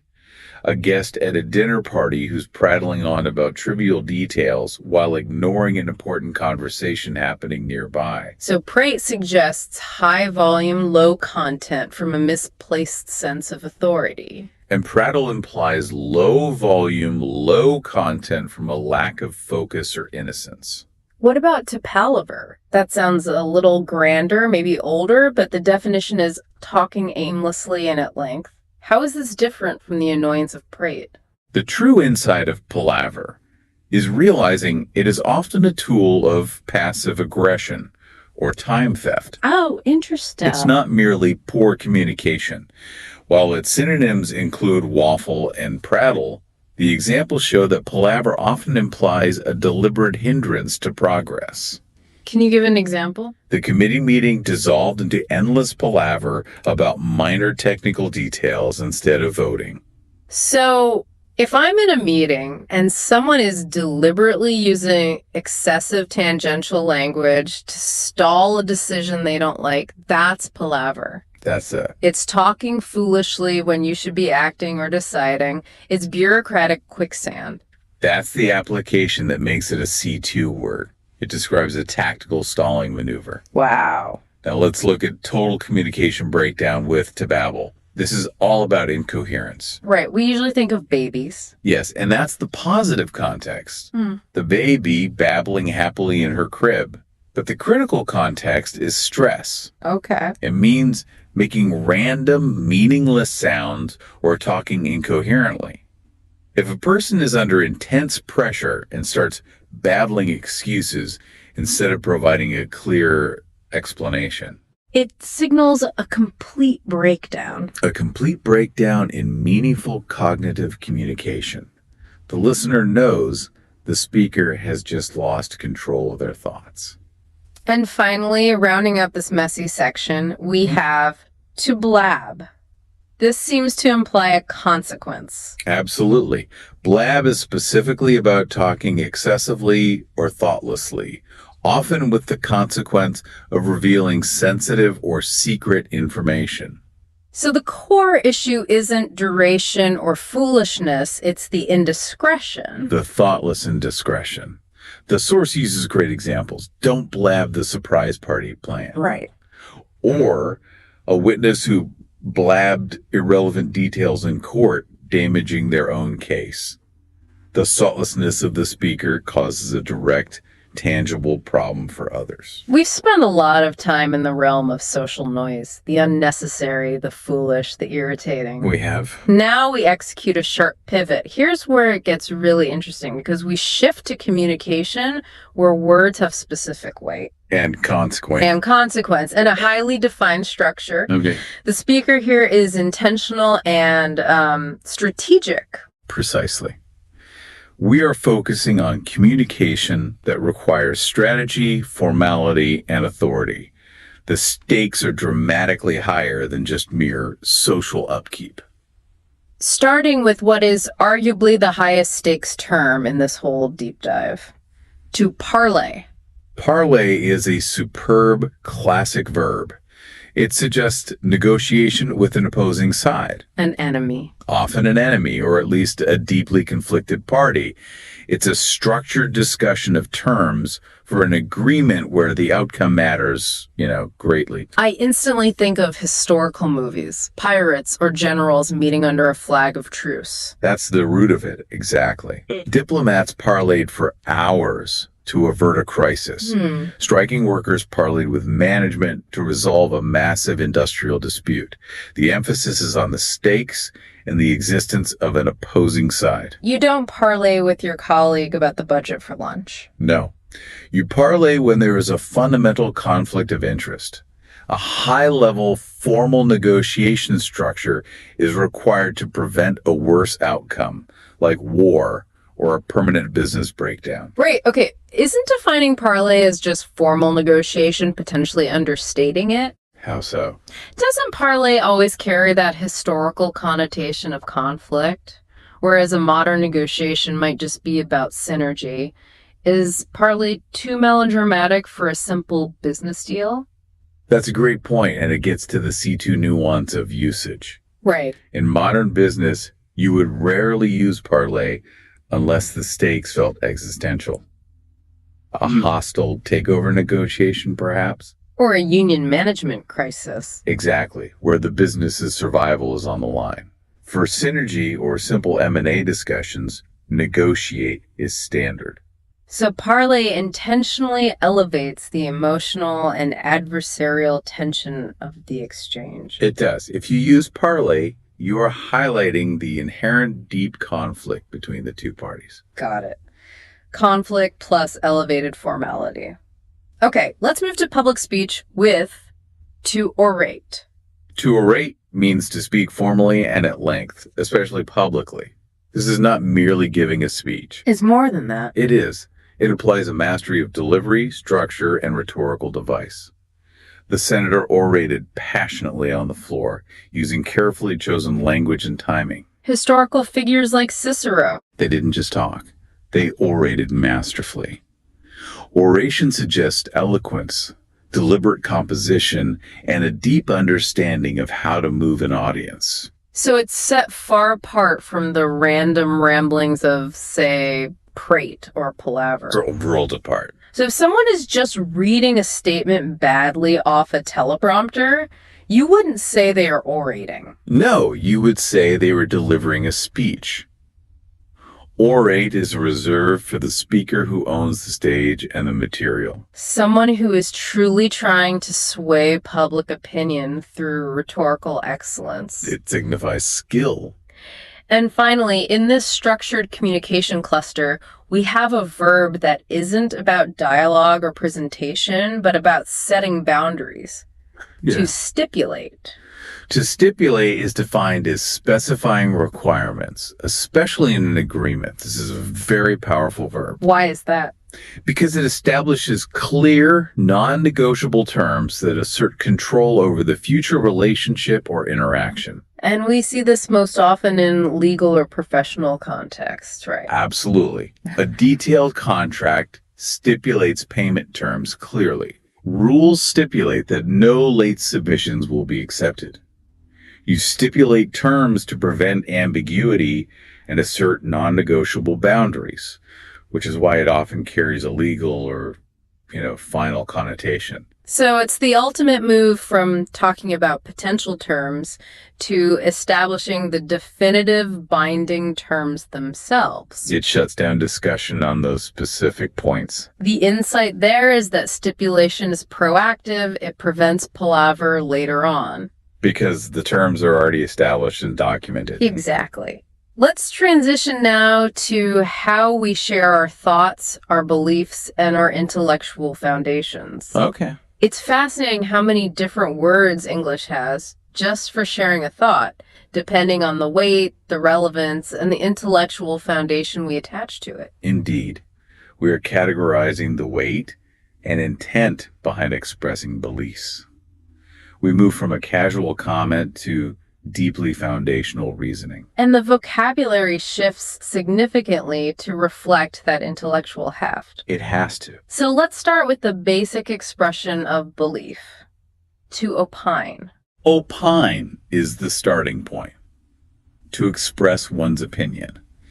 Experts opine on the economic forecast in journals. Bloggers opine freely on social issues online. Exactly. It implies sharing a view that is assumed to be informed, especially if the speaker is positioned as an expert, but it doesn't necessarily require a deep evidentiary defense. You're just putting the thought forward for consideration. Right. And it's close relative to proffer. I realized I used proffer incorrectly last week. I thought it meant to casually just throw out an idea. You're saying it always suggests offering something deemed relevant and valuable. That's a crucial correction. Proffer means to offer an explanation, advice, or opinion. Okay. And what's fascinating here is that proffer suggests offering something of value or relevance. It implies a deliberate attempt to contribute something helpful or substantive. So an example would be? A mentor proffered valuable career advice during a consultation. Witnesses proffer conflicting accounts, but they are offered as valuable evidence. So it implies presenting a relevant contribution to the discussion, maybe hesitantly, but with the belief that it is an answer or a solution. That's it. So opine is expressing a view, while proffer is offering a solution or a resource. That makes proffer feel much more active and useful. Exactly. One is a state of belief, the other is a helpful action. Now we get to the highest intellectual level. To postulate. This one sounds like it belongs in a science lab. It does. Postulate means to suggest or assume something as a basis for reasoning. Right. The synonyms posit, hypothesize, presume, they tell the whole story. They do. This is a high-level cognitive verb related to intellectual foundation. Scientists postulate theories to explain complex phenomena before they gather evidence. And philosophers postulate the existence of ideal societies based on certain initial axioms. Right. If you're postulating something, you're creating the foundational assumption upon which a larger structure of ideas will be built. It is speech that forms the starting point for exploration. You can't postulate what you want for dinner. No, you postulate the starting truth for a massive intellectual undertaking. So you opine casually, you proffer something helpful, and you postulate something foundational. But the manner in which any of these are delivered can change everything, which brings us to the adjective vociferous. Vociferous describes the intensity of the delivery, not the content. It means expressing opinions loudly and forcefully. Okay, so why is it more powerful than just saying loud? Because it often implies a kind of moral righteousness or intense passion applied to the volume. So the speaker is trying to physically push their idea onto the audience. Precisely. The crowd was vociferous in their demands for justice. Protesters became vociferous during the legislative debate, forcing a recess. The term captures a clamorous, outspoken delivery, regardless of whether the speaker is opining or postulating. It's all about that sheer intensity and volume applied to the speech. And it suggests the speaker believes the sheer force of their sound equates to the force of their conviction. It paints a much more vivid picture than just shouting. It implies a cause or a belief driving the noise. Nobody likes a show-off. Yeah. But English gives us incredibly precise ways to describe different kinds of boasting. This is where precision in vocabulary helps us identify whether we are dealing with ego, insecurity, or, just a bit of triumphant gloating after a win. This cluster of verbs is all about self-aggrandizement, but they differ based on the loudness, the specific intent to impress, or the context of a victory. Okay, let's start with the loudest, most aggressive forms. To gasconade and to rhodomontade. Right. They are massive words, and they seem like identical twins describing loud exaggeration. How do we pull them apart? We pull them apart by focusing on the speaker's internal motive versus the audience's reaction. Okay. To gasconade means to brag loudly and exaggerate, specifically to impress or intimidate. Right. But the C2 insight here is that the source notes a critical psychological element. He gasconades constantly to mask deep-seated insecurities. So it's often defensive. Performative bluster used as a shield. It is. The speaker is trying to make themselves feel better or prevent others from challenging them. Okay, so gasconade is an internal defense mechanism expressed externally. What about rhodomontade? Rhodomontade is similarly defined as bragging and exaggerating loudly, but it often focuses on its detrimental effect on others. How so? The knight rhodomontaded about his battlefield triumphs for hours, and his endless rhodomontade alienated every potential ally at the court. So while both are loud, rhodomontade focuses more on the dominance factor. Exactly. You rhodomontade to dominate conversations and bully listeners, often to the detriment of your social standing. The primary result is often alienation. So gasconade is bragging out of fear. Rhodomontade is bragging out of overconfidence that pushes people away. That's a fantastic differentiation. They share the theme of excessive, self-aggrandizing noise, but their root cause is different. Okay. Moving from general bluster to celebrating a specific achievement, we have to crow. Crowing is very specific and strongly associated with gloating over specific success.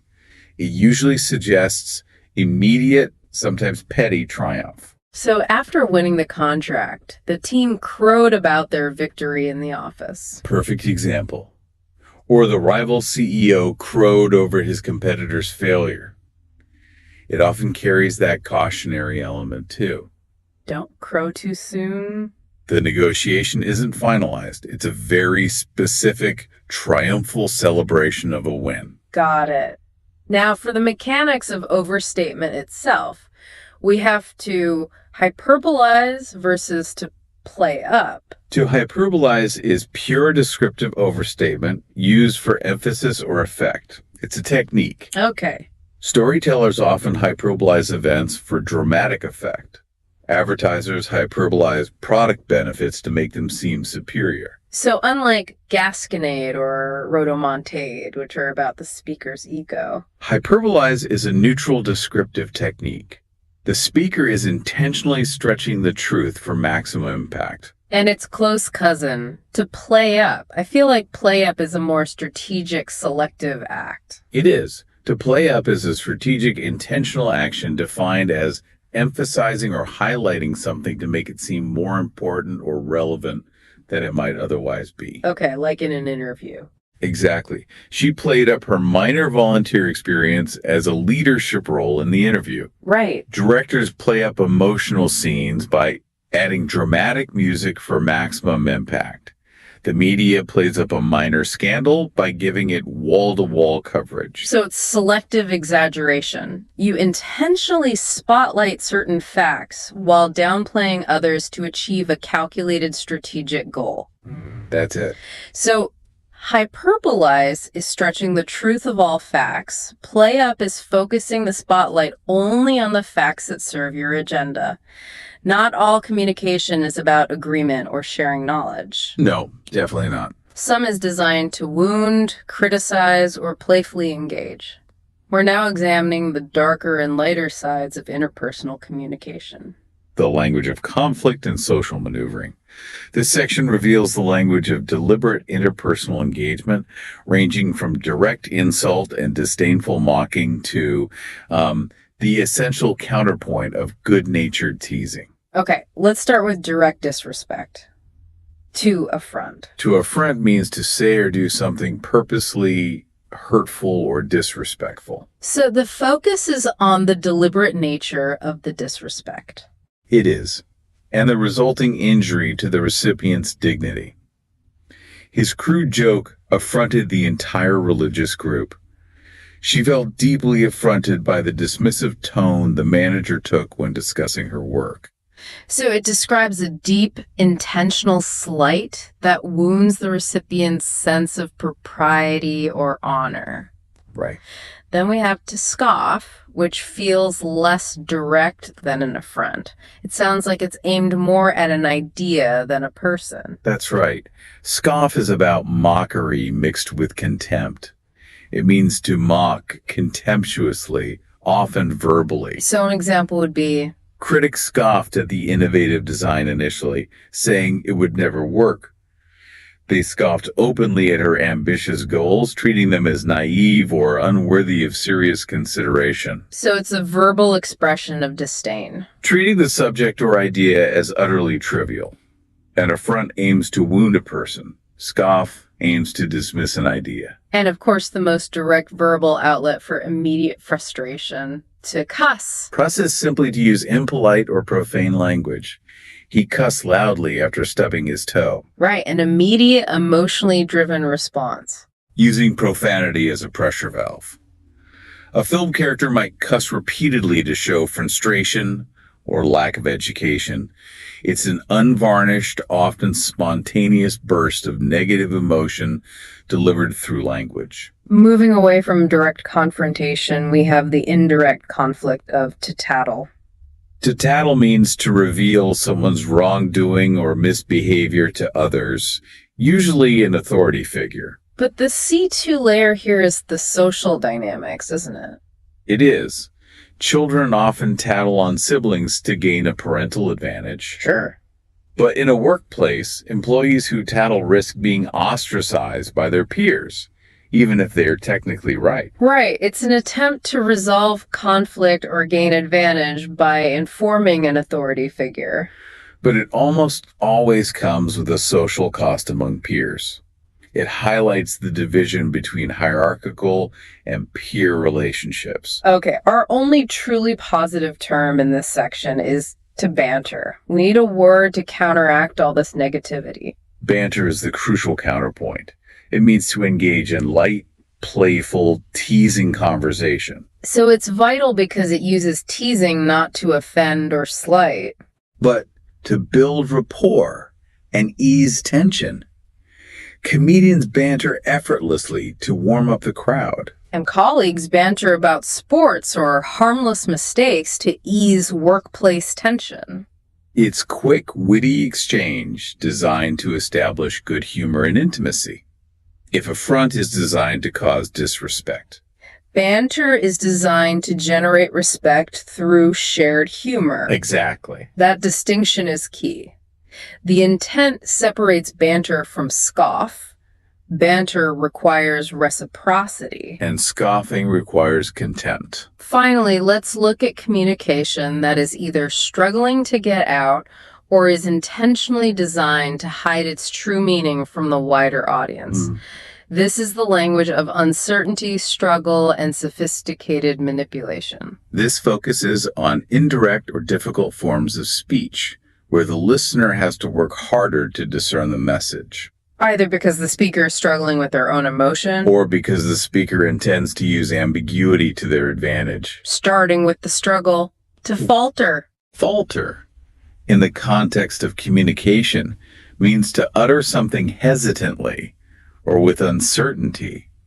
It describes a physical manifestation of stress or internal conflict in speech. So her voice faltered as she confessed the truth. Right, revealing her anxiety. Or he faltered mid-sentence, forgetting his prepared remarks under pressure. It signals a lack of confidence, internal conflict. Or a temporary cognitive collapse. Yes. Next, we revisit a verb that we must contrast sharply with orate, to spout. Right. Spout is defined as speaking or expressing opinions lengthily, fervently, or pompously. And we established that orate implies mastery, structure, and eloquence. Right. But spout, however, suggests that the content is shallow or baseless, even if it's delivered with passion. So he spouts conspiracy theories at every gathering. Repeating them with fiery conviction? Yes. Critics accuse the pundit of spouting nonsense every week on air. The fervor and length are there, but the content is generally viewed as lacking substance. So orate is effective, structured eloquence. Spout is ineffective, zealous babbling.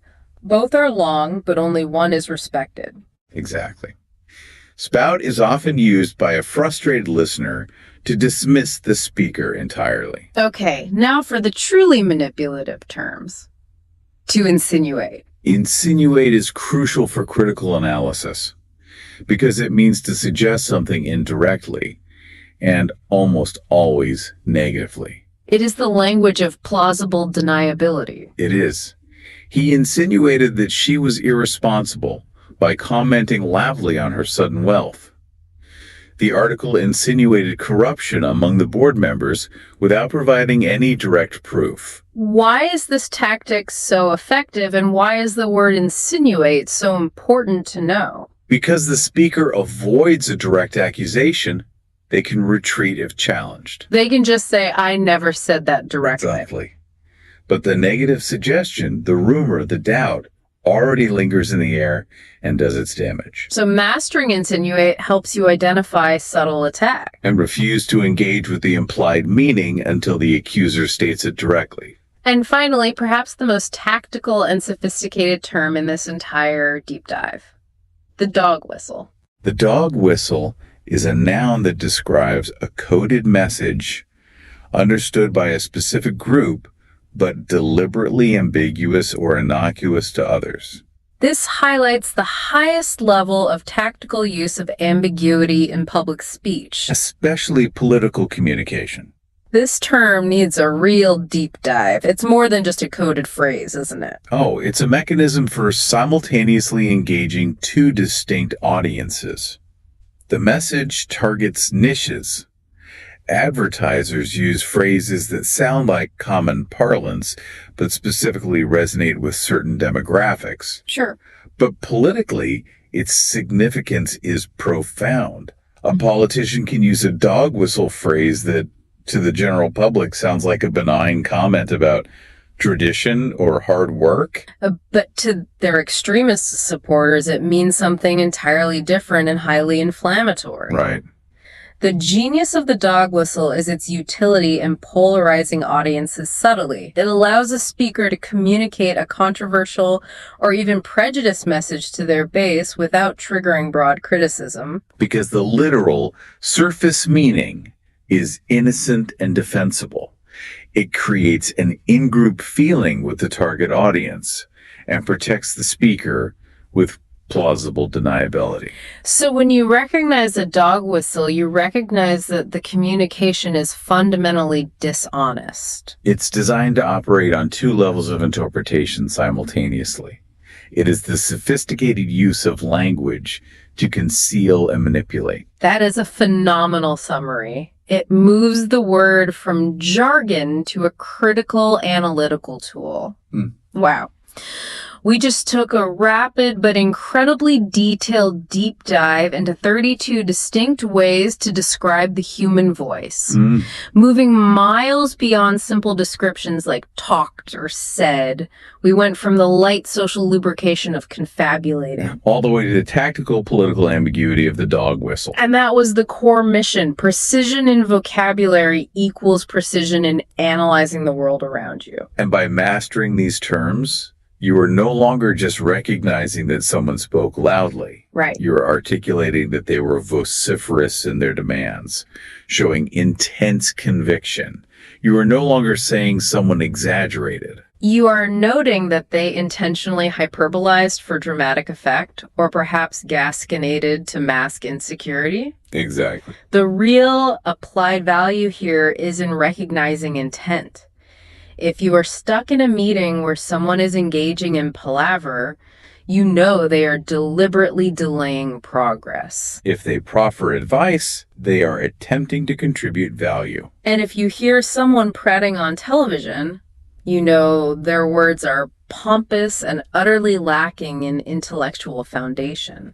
And when you acquire this level of precision, you can articulate these subtle differences in communication styles, from casual chatter to formal oration, and even recognize and defend yourself against manipulative speech. Like insinuating or deploying a dog whistle. It allows you to analyze communication critically rather than just absorbing it passively, which is the definition of a well-informed learner. So let's leave you with this final provocative thought to chew on. If mastering C2 vocabulary allows us to precisely identify when someone is using a dog whistle to mobilize supporters subtly, or when they are merely confabulating about trivial matters, how much responsibility do we have to call out that specific negative behavior? And if we do recognize it, when is silence or perhaps a strategic refusal to engage in the palaver actually the more strategic form of communication? Hello, welcome to the Learn English Lab. Today's podcast, Advanced English Listening Practice topic name is New Year 2026, New Goals. We are standing right on the edge of something, really unique, the start of a brand new year, 2026. There's this incredible collective energy that you feel in December, isn't there? It's like this collective inhale where we all just pause for a second. We do. We look around maybe at the last of the holiday lights, and there's just this powerful, almost thrilling sense of what's possible. And it's more than just the calendar flipping a page, right? Oh, absolutely. What's so fascinating is that it's this universally recognized moment. We see 2026 not just as, the next 365 days, but as a completely blank canvas. Fresh start. A total fresh start. It doesn't matter what happened last year, the wins, the unexpected challenges, the quiet struggles. This coming year is entirely yours to write. And that's exactly why we're here today. Our deep dive is for you, the listener, standing right on that threshold. We're getting into practical strategies for achieving long-term goals and, maybe more importantly, how to cultivate that deep motivation that actually lasts. Because that's the real challenge. It is. So many of us start the new year with all this enthusiasm, but then that momentum, it just struggles to make it past, late January. If that. So today we're moving past the wish list mentality. We want to explore how you can start 2026 with real purpose and passion, the kind of genuine, resilient motivation that turns a vague resolution into a structured, lasting reality. So we're talking actionable insights, a real roadmap. A reality-based personal roadmap, so you can let go of that guilt from past attempts and just focus on genuine, sustainable growth. Okay, so let's start at the beginning. Before we can even think about sprinting into 2026, we have to pause and, look back at 2025. And this is the step everyone skips. It's so true. The material we looked at really emphasizes that lasting motivation has to be rooted in self-awareness, not guilt, not obligation. So this first step is what they call the art of honest self-inventory. It's the most skipped step, and it's why so many resolutions fail before they even start. People jump right to the prescription, I'm going to do this, without ever diagnosing what happened last year. Right, without understanding the terrain. Exactly, and we need to make a really sharp distinction here. The usual approach is harsh self-criticism, which is just It's completely counterproductive. It poisons the well from the start. It does. The path we're talking about is one of kind curiosity. You're not there to tally up your successes and failures. You're there to investigate your own patterns, to understand the story you've been telling yourself. That distinction, kind curiosity versus the harsh inner critic, that's everything. If you go into this review like a hostile judge, you just invite shame. And shame makes you want to hide, not try harder. Mm-hmm. But if you approach it like a compassionate scientist or maybe an objective historian, you're just gathering data. And data, unlike judgment, is incredibly useful. So how do we actually do that? How do we get into that compassionate mindset? With structure. The material gives us some really great reflection prompts to guide this process. You start simple. What did you set out to accomplish a year ago? Was it a big career goal, something in a relationship, a personal habit? And then you get more specific. Which of those goals did you actually meet, and which ones got postponed or just abandoned? And then the important part, what were the lessons? Sometimes they're gentle lessons, sometimes they're not so gentle. Where did life give you some unexpected feedback? What did that feedback tell you about your priorities, your energy levels, maybe the support systems you thought you had? Then the prompts push you into gratitude, which is so essential for building that resilient foundation. What moments from 2025 are you genuinely grateful for? And not just the big, obvious things. The small stuff. The small stuff. When did you feel most alive or engaged or proud? By focusing on those moments, you start to identify the things that naturally fuel you. I really like those questions because they shift the focus away from what you lack and toward acknowledging the strengths you already have. You have to actively look for where your resilience showed up during setbacks. Yes. It forces you to recognize that, hey, you survived 2025. You handled the curveballs, the chaos. You got yourself to this exact moment. And that deep internal knowledge, that self-efficacy, that's the foundation for any plan for 2026. And all of this has to lead to genuine acceptance. Acceptance of your patterns, of your bandwidth, and of the fact that you are capable of change. That acceptance, without all the critical judgment, that's the fuel we're looking for. Which brings us right to the biggest hurdle we all face, the resolution trap. This is where we have to confront the hard truth about why the old way of doing things just doesn't work. We have to talk about the elephant in the room. The statistics are, they're pretty sobering. They really serve as a stark reminder that the whole January 1st new me approach is just fundamentally broken for most people. What's the number? The research suggests that only about 8% of people actually achieve their New Year's resolutions with any kind of long-term success. 8%. 8%. And that number isn't meant to be discouraging. It should be instructive. It's a huge statement about the method, not the people. If 92% of attempts are failing, the problem isn't us. It's the approach we're taking. That's exactly. Yeah. We're often setting goals based on, superficial desire, or we're comparing ourselves to someone on social media, or we feel some kind of societal pressure. We're not building that robust internal structure needed for long-term commitment. So if we accept that failure rate, we have to look at why it happens. What's the mechanism of failure here? It's almost always emotional self-sabotage. It goes right back to that step we just talked about, the one everyone skips. Guilt, shame, self-criticism. These are destructive forces. They literally strangle your motivation. So if you start a new goal, already carrying the baggage of last year's so-called failures, your motivation tank isn't just empty. It's actively leaking. So the big takeaway here is the absolute necessity of letting go of guilt. You have to forgive yourself for missteps. Growth is never, ever driven by beating yourself up. It's fueled by compassion and just being willing to try again tomorrow. And realizing that the journey itself, with all its pivots and detours and stops and starts, that's already a win. Just the intention to grow is a win.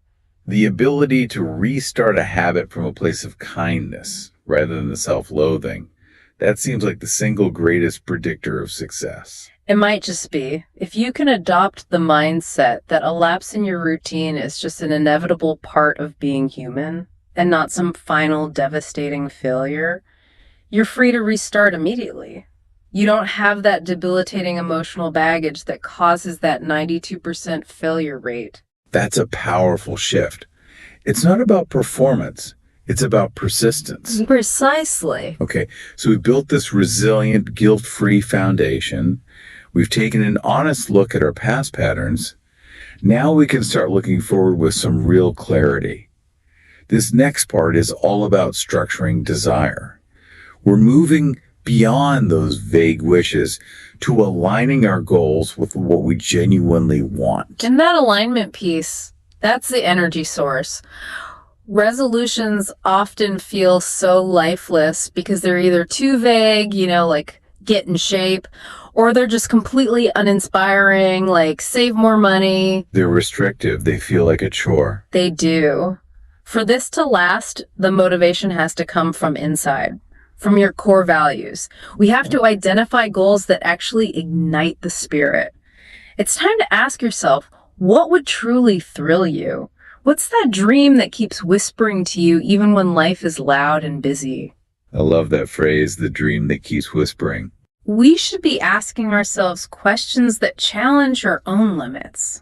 Like, if you knew you couldn't fail, what would you dare to try? Posing the question that way, it makes your mind suspend all those self-imposed limits for a second. It gets you closer to what you genuinely desire, not what you feel obligated to do. Hey, you should write those things down. Give them some weight. Definitely. And these thrilling goals, they shouldn't just be about work or money. The examples we saw cover the whole spectrum of human desire. Starting a big creative project, like writing a book or launching a podcast. Or maybe it's about cultivating deeper, more intentional relationships. With your partner, your kids, your friends, or even with yourself. Or maybe it's about prioritizing your health in a way that feels joyful and sustainable, not punitive. Or finally learning that new skill or planning that bucket list trip. The point is, the goal has to resonate so deeply that the daily work feels like an authentic expression of who you are, not just another task on a to-do list. So once we've captured that thrilling whisper, that core desire, we have to make it real. We have to make it actionable. And this is where the SMART framework comes in. It turns those dreams into structured, accountable goals. Right. And we can assume most listeners know the acronym specific, measurable, achievable, relevant, and time-bound. But the real deep dive here is in the application, because that's where the structure really holds up. Structure supports motivation. Without it, desire just evaporates into wishful thinking. Let's zero in on two of those that often get misapplied. Achievable and relevant. People will set goals that are totally achievable, but completely irrelevant to what they actually want. That's a huge one. For example, learning some complex piece of software might be achievable, but if it doesn't feed your core desire for creativity or connection, the motivation it'll die on the vine. Relevance is the emotional anchor. It is. And on the other side, people often confuse achievable with easy. An achievable goal is one that's within your power and resources, but it should still challenge you. It should stretch you enough to grow, but not so much that you burn out in the first week. Okay, let's make this concrete. Let's transform a vague wish into a real SMART goal. The classic vague wish, I want to get in shape. Almost useless, right? There's no action plan, no urgency. So what's the SMART version? A SMART goal transforms that wish into an executable plan, usually by linking it to a relevant purpose. So instead of get in shape, it becomes something specific and time-bound, like I will run a 5K in my local park by June, or I will practice yoga 3 times a week until September. And here's the key insight that I think fuels this whole system. The satisfaction you get from achieving those small wins. That's crucial. It continuously builds self-trust, and self-trust is the engine of ongoing motivation. Self-trust is everything in the long game. It is. Every time you hit a small milestone, you complete that run, you finish that yoga class, you're proving to yourself that you're reliable, you're capable. And if you keep setting these huge, vague goals that you can't possibly meet, you're teaching your subconscious the opposite. You're teaching it that you can't be relied on.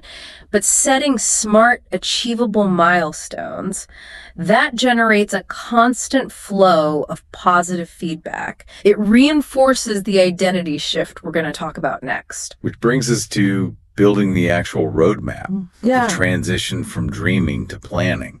Yeah. This is where so many people get stuck. The ultimate goal just feels overwhelmingly big. They look at the mountain peak and decide it's easier to just stay in the valley. Right. So what's the counter strategy? It's elegant and simple. Start small, aim high. Your big ambitions are valid, but you have to protect your mental and emotional energy. So you have to start small. Almost comically small. What does that actually look like in practice? First, you have to be disciplined with your focus. Choose only 1 or 2 key areas to really work on first. Don't try to overhaul your entire life on January 1st. It's a recipe for disaster. And second, And this is the most important part, break that one goal down into tiny daily actions. The kind of actions that feel almost too easy to skip. I love that phrase, almost too easy to skip. That's all about reducing friction.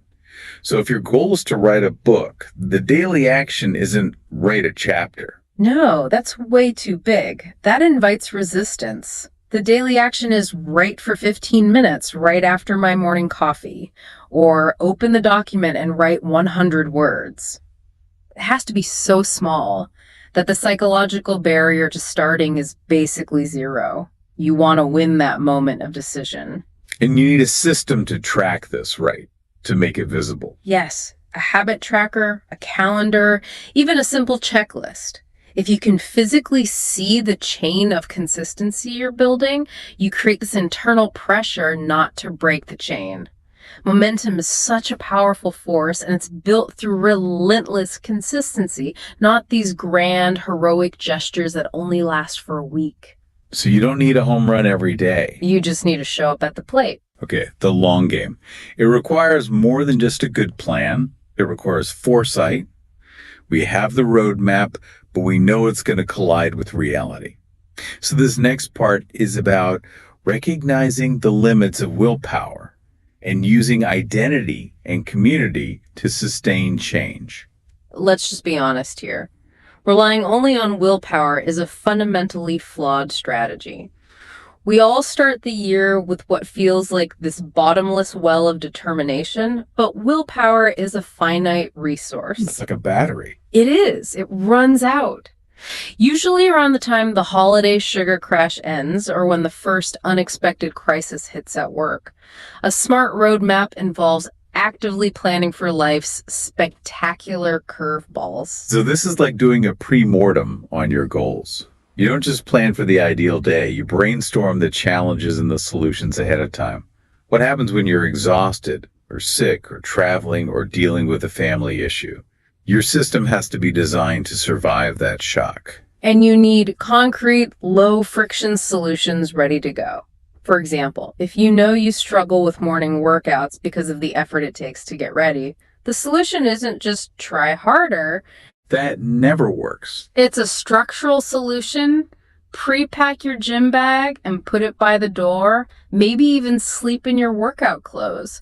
You're removing the friction so that going to the gym becomes the easiest choice you can make in that moment. Or if distraction is derailing your writing goal, The solution isn't beating yourself up for a lack of focus.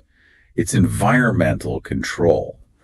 You schedule non-negotiable, device-free writing sessions. You're building a fortress against distraction for when your willpower is low. And there's a really important pro tip here for long-term planning.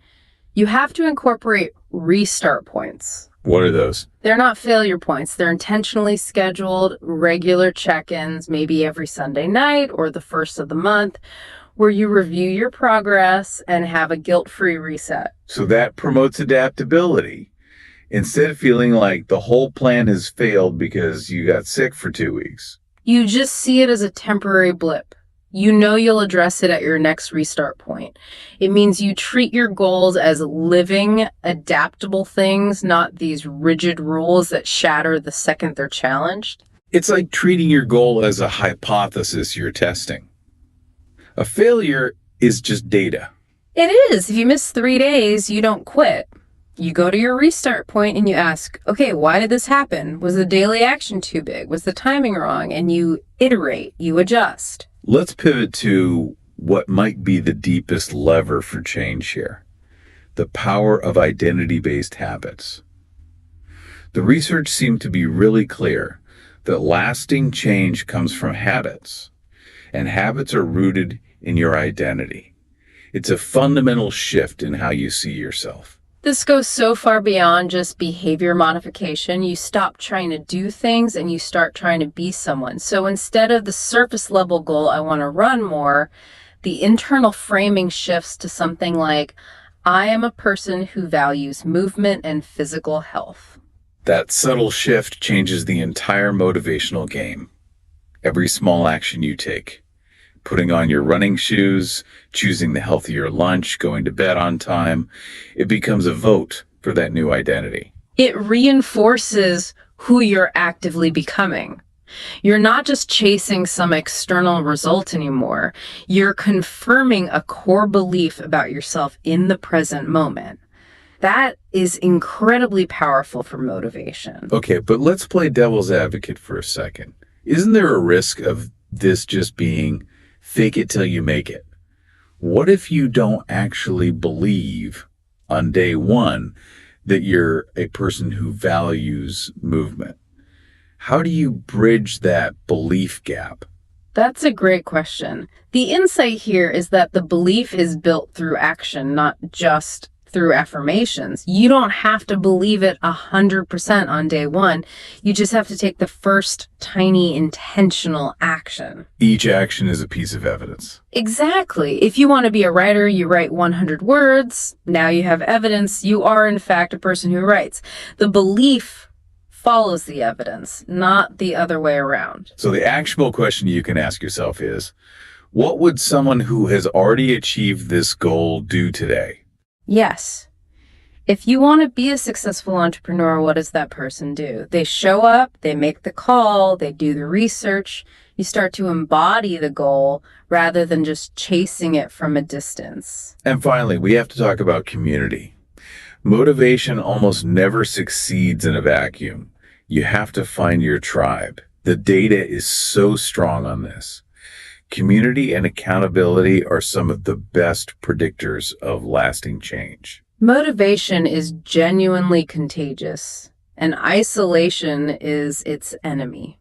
When you share your goals, either publicly or with a trusted circle, you tap into a really powerful social dynamic. So this isn't about bragging. It's about sharing your intentions with family or friends, joining a group with similar interests, or finding a mentor. It's about building a resilient support network that exists outside of your own very finite willpower. Let's break down the mechanics of that. Why does external accountability work so well? There are a few things at play.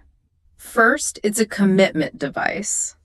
Just knowing you have to report back to someone makes it harder to quit. Second, there's informational support. When you struggle, other people who've been there can give you practical advice or encouragement. And when you succeed? You share that positive energy. You become part of their support system. It transforms the journey from this solitary, grinding effort into a shared, positive collaboration. We've talked a lot about the effort and the persistence required, but we have to talk about the fuel.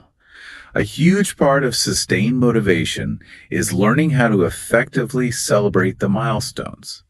You can't just wait for the distant finish line to feel good about what you're doing. Motivation grows so much faster when you give yourself recognition and rewards along the way. If your big goal is going to take a whole year, you need 52 weeks of micro rewards to sustain the energy to get there. Strategic self-reward is essential fuel, not an optional bonus. So what are some good examples of celebration? The critique is always that we're not talking about self-sabotaging rewards, right? Like, you don't celebrate a week of healthy eating with a giant pizza that undoes all your progress. No, the rewards have to be aligned with your core goal and your identity. If your goal is professional growth, maybe the reward is treating yourself to a really nice coffee or a new notebook. If the goal is writing, maybe it's an hour spent just reading for pleasure. If the goal is physical health, it could be a restorative massage or a long, guilt-free walk in nature. This leads to a really critical distinction, especially in today's hustle culture. Reflection, reward, and rest are not deviations from your progress. The material we looked at is emphatic about this. They're essential fuel for perseverance. Rest is a radical act. And it's the necessary action that lets you refill that depleted motivational well so you have the cognitive energy to show up again the next day. Okay, so now we have to address the toughest part of the long game. Life happens. Even with the best plans, setbacks are inevitable. A job loss, a health scare, a family emergency. And in those moments, motivation can feel like it just evaporates. This is the ultimate stress test for any plan. How do you keep motivation from crumbling when the bottom drops out? It requires the active cultivation of deep resilience. That's the ability to move through a struggle with grace and without a lot of self-blame. So what's the first step when you're faltering? You have to pause immediately and reflect on the obstacle objectively. No impulsive reactions, no self-criticism. You just have to ask yourself, what specifically can I control in this new reality, and what do I have to let go of? And crucially, this means that most goals will require modification, not total abandonment. Exactly. You might have planned to write for an hour a day, but if you're in the middle of a crisis, maybe 5 focused minutes is the new, realistic, and highly successful goal. That tiny act is still progress. It keeps the chain from breaking. It also means understanding that sometimes the failure is actually feedback. It might be asking you to pivot to a gentler approach, or to realize something deeper about your priorities in that moment. This whole approach lines up perfectly with the philosophy of the growth mindset, which was popularized by Dr. Carol Dweck. And we should probably dig into the nuance of this, because just saying have a growth mindset isn't all that helpful. For sure. So a growth mindset is the belief that your abilities can be developed through dedication and hard work. Let's contrast the inner monologue of a fixed mindset versus a growth mindset when facing a setback. Okay. The fixed mindset voice says, I failed that exam, therefore I am a failure, and I should probably just quit because I obviously don't have the natural talent for this. That voice just shuts down all future effort. And the growth mindset voice. The growth mindset voice says, I failed that exam. This is critical information. It's telling me my current study strategy isn't working. I can use this information to adjust my approach and try again. That shift in perspective is it's monumental. When you see a setback as a data point, you support lifelong fulfillment. You're not just trying to check a box. You're cultivating a relationship with learning and iteration. That fuels a motivation that isn't dependent on immediate success. Which brings us to the ultimate reward of all this work. The reward isn't just a completed to-do list, it's a profoundly transformed way of living. Achieving even one key goal creates this powerful exponential ripple effect that touches every other part of your life. It's like an ecosystem of well-being. Let's get into some specific examples of this ripple effect to show how the returns compound. Okay, let's take a simple goal, improving your sleep hygiene. The ripple effect starts right away. Better sleep gives you more energy and patience in your relationships. That's ripple 1. That improved patience reduces stress, which lets you focus more deeply at work. Ripple 2. That increased cognitive performance leads to faster learning and more confidence, which unlocks more professional growth. Ripple 3. One small, consistent change shifts the entire tapestry of your life. So it encourages you to actively look for those compounding returns as you go. And to sustain this over the long term, we have to stop seeing our daily routines as just chores. We need to turn them into what the material calls sacred rituals, moments that anchor and inspire you. Routine is ritual. That sounds a bit philosophical, but what's the practical daily application? The ritual is defined by intention, not by the amount of time. It's about dedicating even 5 minutes a day to your goal-aligned activities and making them non-negotiable anchors. A morning meditation, an evening journaling session, a weekly walk just for strategic thinking. These small intentional acts steady your motivation and keep you aligned with your deeper purpose. Motivation thrives on stories, so let's make these concepts really concrete with the 3 vignettes from our research. First up is Amir's leap. Right. Amir was an accountant, very good at his job, but he had this quiet dream of designing video games. He felt completely overwhelmed by the learning curve, the sheer scope of it all. So his tiny resolution was to just spend 10 minutes a day learning one specific game design tutorial.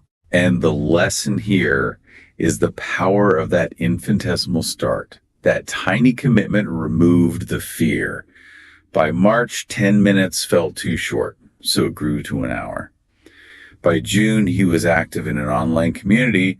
A year later, he had a playable demo. Amir's story confirms it. Start tiny, be ruthlessly consistent, and don't be afraid to be a beginner at something you love. Okay, next is Sophia's strength.